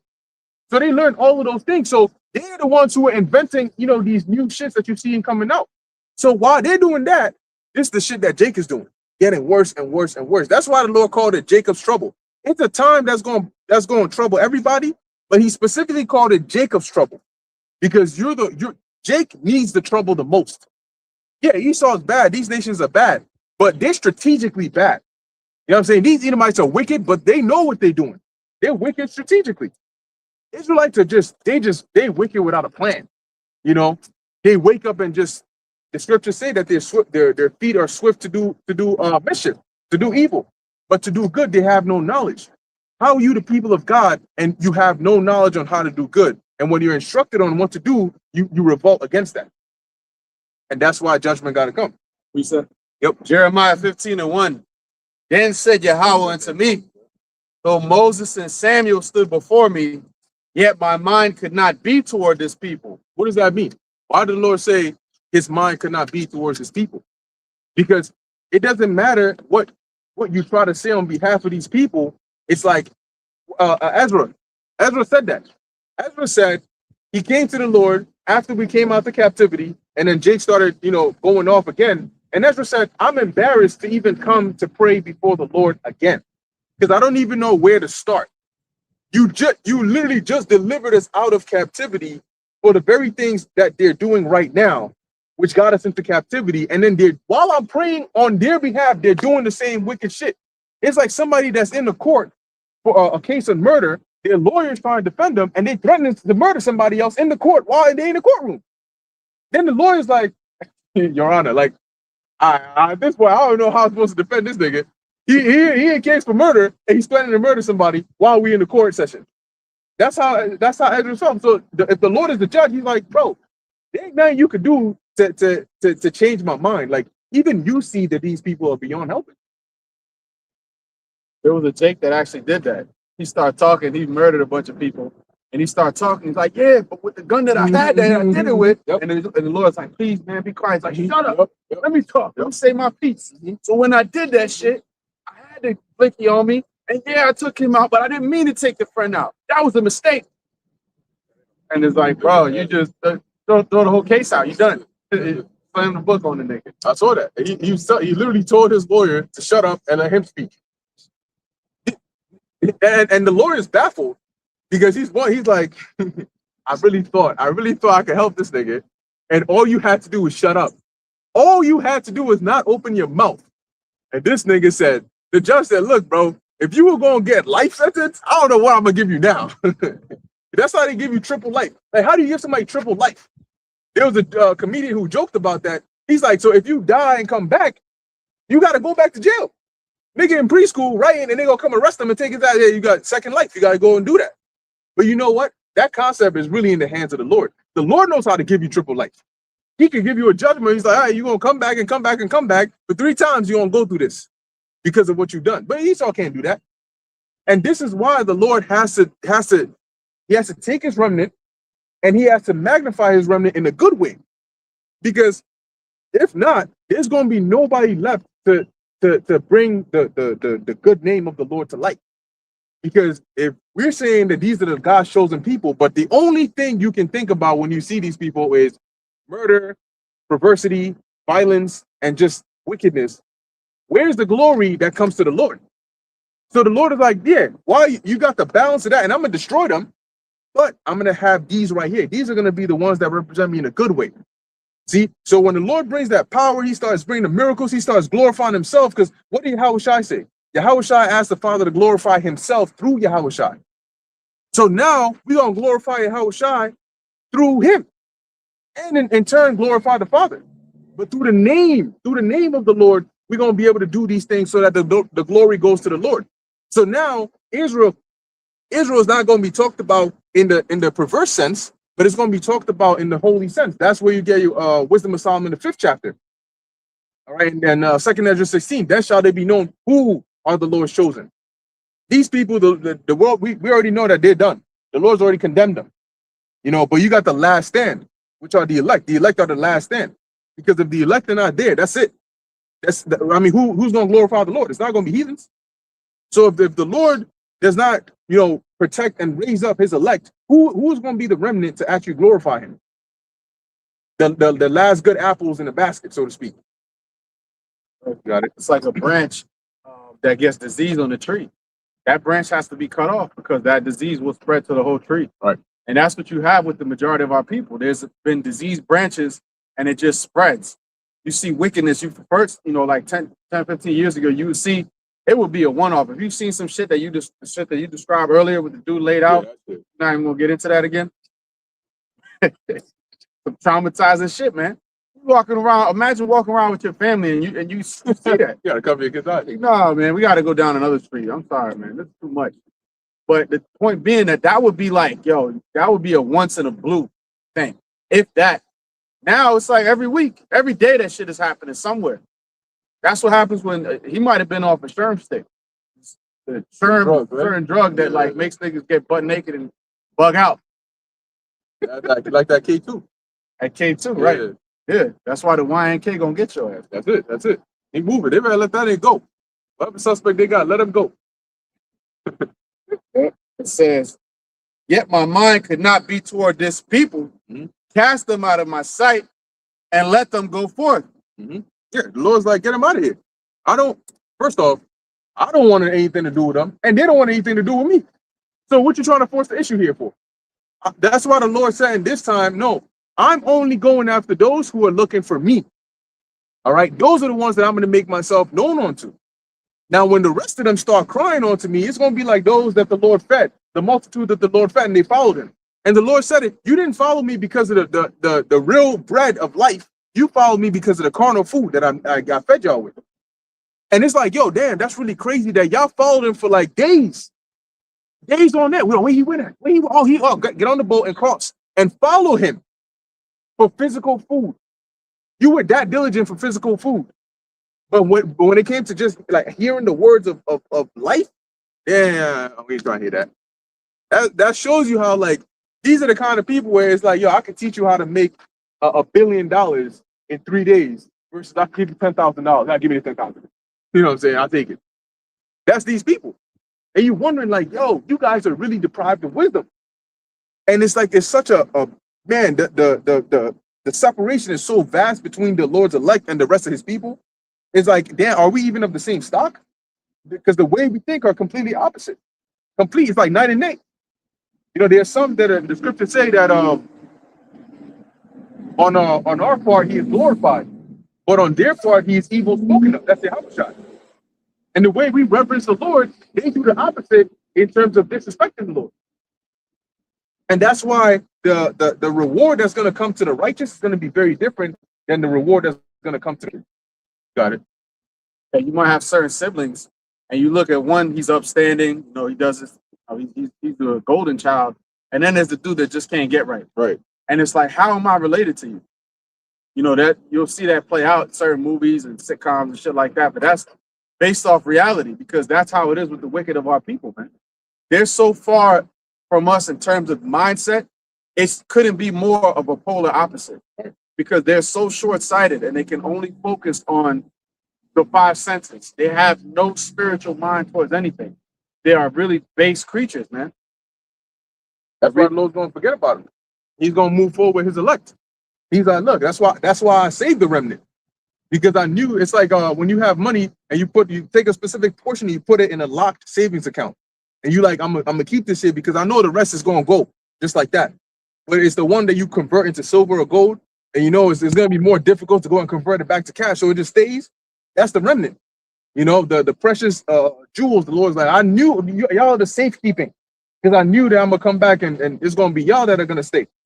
The rest of these people, they inflated money. They inflated currency. They're not worth anything. Just like inflation, the value, the currency devalues over time. That's Jake. The elect, though, they're preserved. They're like, that's a good analogy, actually. They're like the ones that were converted to silver or gold, and so they maintain their value. And the rest of these Israelites like inflated money. Hey, it's like when you have an abundance of something, you always pick out the best out of that and then leave the rest. So, for example, let's say the Lord says, okay, look, I'm going to give you 100 oranges or 100 of each fruit, right? But you have 100 spots that you could put them. So you could have 10 of each fruit. So you have apples, oranges, bananas, all that, right? But it's all hundreds of them.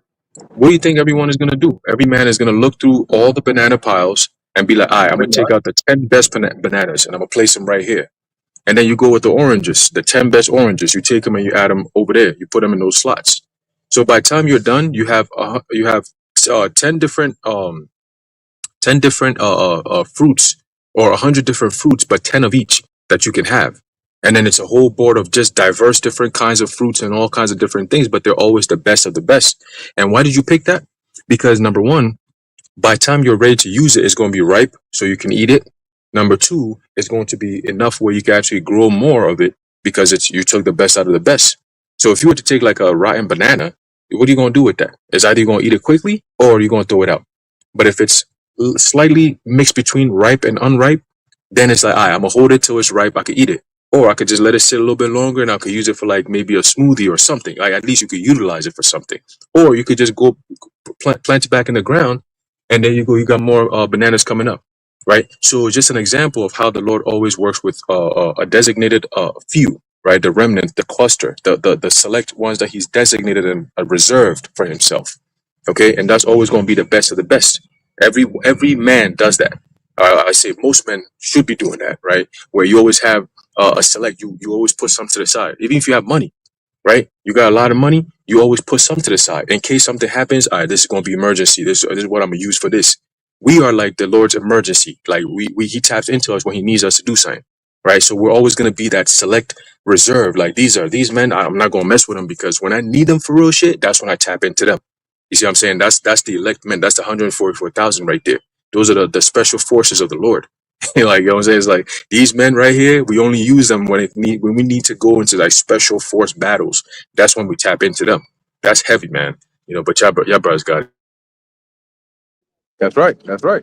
And so that goes to show you that being that they're those worthy vessels, whenever the Lord needs to do something, he's going to use them. Because really, at the end of the day, it's like, it's all the Lord's will. It's all the Lord's doing. It's about who he chooses to do what, you know?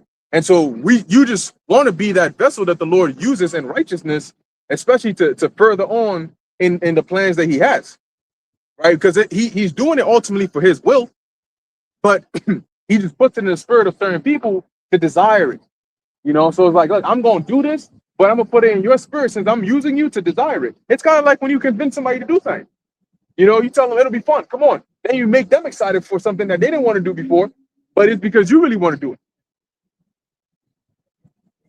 I was also going to make the comparison of the electors as a righteous son. That let's say a man is getting into his elder years, he knows that he's about to go back to the Lord, and he has a son that's after him, that's after his mind. Right. It gives him peace and comfort, knowing that, you know what, my time is up. Now it's your time to shine. And I know that based off the traits that you expressed to me throughout your life as my son, that you're going to carry out my will, and you're going to carry out this inheritance and expand it and solidify our family for the future. That's what the elect is like. That's what the Lord and the scriptures talks about, that the man left one after him that was a revenger, that will requite kindness to his friends. The kindness to his friends is teaching the truth, and then and give vengeance to his enemies. So the Lord left behind his sons. It's really beautiful how the Lord did it, man. Yahweh Shai went back to the right hand of the Father and gave us the Holy Spirit to have a connection to him, to carry it out and to finish the job on earth. Right. So the elect is here for that purpose, man. Mm-hmm. Lord's will, we're those men. Mm-hmm. And that's exactly what they're doing, carrying out that purpose, condemning wickedness, and glorifying the names of Yahweh B'Hashem Yahweh Shai, where righteousness comes from. All right? Well, I'm going to read a little more on this. Jeremiah 15:2, and it shall come to pass, if they say unto thee, whither shall we go forth? Then thou shalt tell them, thus saith the Lord, such as are for death to death, and such as are for the sword to the sword, and such as are for the famine to the famine, and such as are for the captivity to the captivity. There you go. Yep. So such as are for the captivity to the captivity, meaning that the Lord has appointed, just like he has appointed spiritual gifts and certain good events to happen to the this person, you know, give them this at this time. When they get here, have this happen, do that for them. On the other hand of things, you have some people who are appointed, meaning that at this point in time, you, and you're going to end up over here. You, and you're going to die of famine. You, you're going to end up here. Go ahead. And I will appoint over them 4 kinds, saith Yahweh. The sword. That's Isaiah 65, right? That's Jeremiah. Oh, Jeremiah. Yeah, okay, good. Got. Yep. Thus saith, the sword to slay, and the dogs to tear, and the fowls of the heaven, and the beasts of the earth to devour and destroy. That's it. And so these are the judgments that the Lord is going to bring upon the wicked of our people. Bells are on that? All right. Jump to Isaiah 65, and this gets straight to the point. 65 and what's that, 12, 13? And then we're going to finish it with the one you got in Acts. Because we in that time where the Lord's about to turn up. Look, I did a lesson on it that the ministry is not going to stay this way forever. You know, the Lord always turns up, especially now in the last days. The scriptures say the Lord changes not. So he's about to kick it into overdrive, kick it into another gear, just like he did in, remember, the Lord chose a specific time to come to Moses back when they were in ancient Egypt. And that began the point where the Lord's name started to be widely recognized again in the earth. Because through Moses and through Aaron, he brought down Egypt. And then he continued on from there. And even before they got to the land of Canaan, the inhabitants there said, we already heard about your God and the things that y'all have done, and we're afraid. Rahab said that. See? So it was remembered, it was known what the Lord did. And he's about to do that now. To where it's not going to be just us telling you about the Lord. You're going to start to see the physical hands of the Lord. And when that happens, that's going to be the most talked about thing. And that's going to force Esau to move faster. Like, yo, man, I mean, we've been trying to find a way to get him, but now forget the whatever we're trying to do. We got to go now. Because their God is on the move. And they're going to be shook. But they're going to be deceived in their minds to think they still stand a chance. Go ahead. Isaiah 65:12. Therefore will I number you to the sword, and ye shall all bow down to the slaughter. Yeah, therefore, because as a result of their wickedness and their disobedience to the Lord, he's going to number them, appoint them to destruction. Go ahead. Because when I called, ye did not answer. How's the Lord calling? By way of the voice of the prophets. And a lot of people just pass on by and they don't care. So the Lord says, all right, time of calling is over. Now is the time of judgment. Go ahead. When I spake, ye did not hear, but did evil before mine eyes. Yeah, because the Lord sees everything that goes on 24/7. So when you don't listen and you just continue on living in wickedness, you're doing evil before his eyes. And he's going to judge you for that. Go ahead. And did choose that wherein I delighted not. Yeah, the things that the Lord says don't do, and he considers abominations, those are the things that these people take pride in doing. So since you chose that, the Lord chose judgment. He chose violence. Go ahead. Therefore, thus saith the Lord Yahweh, behold, my servants shall eat, but ye shall be hungry. Behold, my servants shall drink, but ye shall be thirsty. Behold, my servants shall rejoice, but ye shall be ashamed. There you go. So the Lord is going to have his servants in a good case when majority of the people are suffering of hunger, of thirst, of fear, of loss, of pain, and is the complete opposite for the Lord's servants. Why? Because they serve the Lord. That was good on that? One more. Behold, my servants shall sing for joy of heart, but ye shall cry for sorrow of heart, and shall howl for vexation of spirit. Listen, man, if you got spiritual power and all hell is breaking loose, trust me, you're not howling for vexation of spirit. You singing for joy of heart. You're like, look, I'm chilling, but don't try me. You know what I'm saying? I got a lot of moves I've been wanting to test out. I might fling your ass with a thought, you know, and then teleport behind you and kick your spine in half, and then fix it and perform a Mortal Kombat fatality on your ass. So you best keep on walking, you know, but you're going to be good because the Lord said that. So how is it that we're going to be safe in the time of trouble? Because the Lord's he's going to deliver us. The Lord's going to turn up and it's going to be divine intervention on the last days level. Divine intervention on a level unseen before, because that falls under the category of a time like never before. And that leads us into this.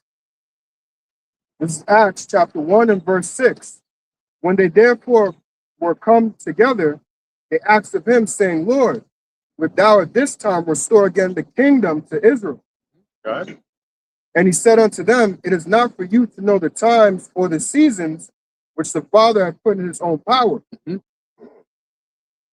But ye shall receive power after that the Holy Spirit is come upon you, and ye shall be witnesses unto me, both in Jerusalem and in all Judea and in Samaria and unto the uttermost part of the earth. And we there now. We have the Holy Spirit. We're breaking down the scriptures. It takes the Holy Spirit to do this. But the Lord said we're going to receive power. Just like they did back then, we're going to receive it too. And we're going to be witnesses unto the Lord, because we're going to be doing things in the name and the spirit and power of Yahweh Ba'ashem Yahweh Shai. Unexplainable things. And that's going to glorify and magnify the Lord.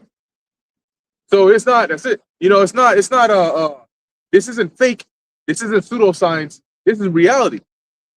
Raw, unadulterated, non-AI power.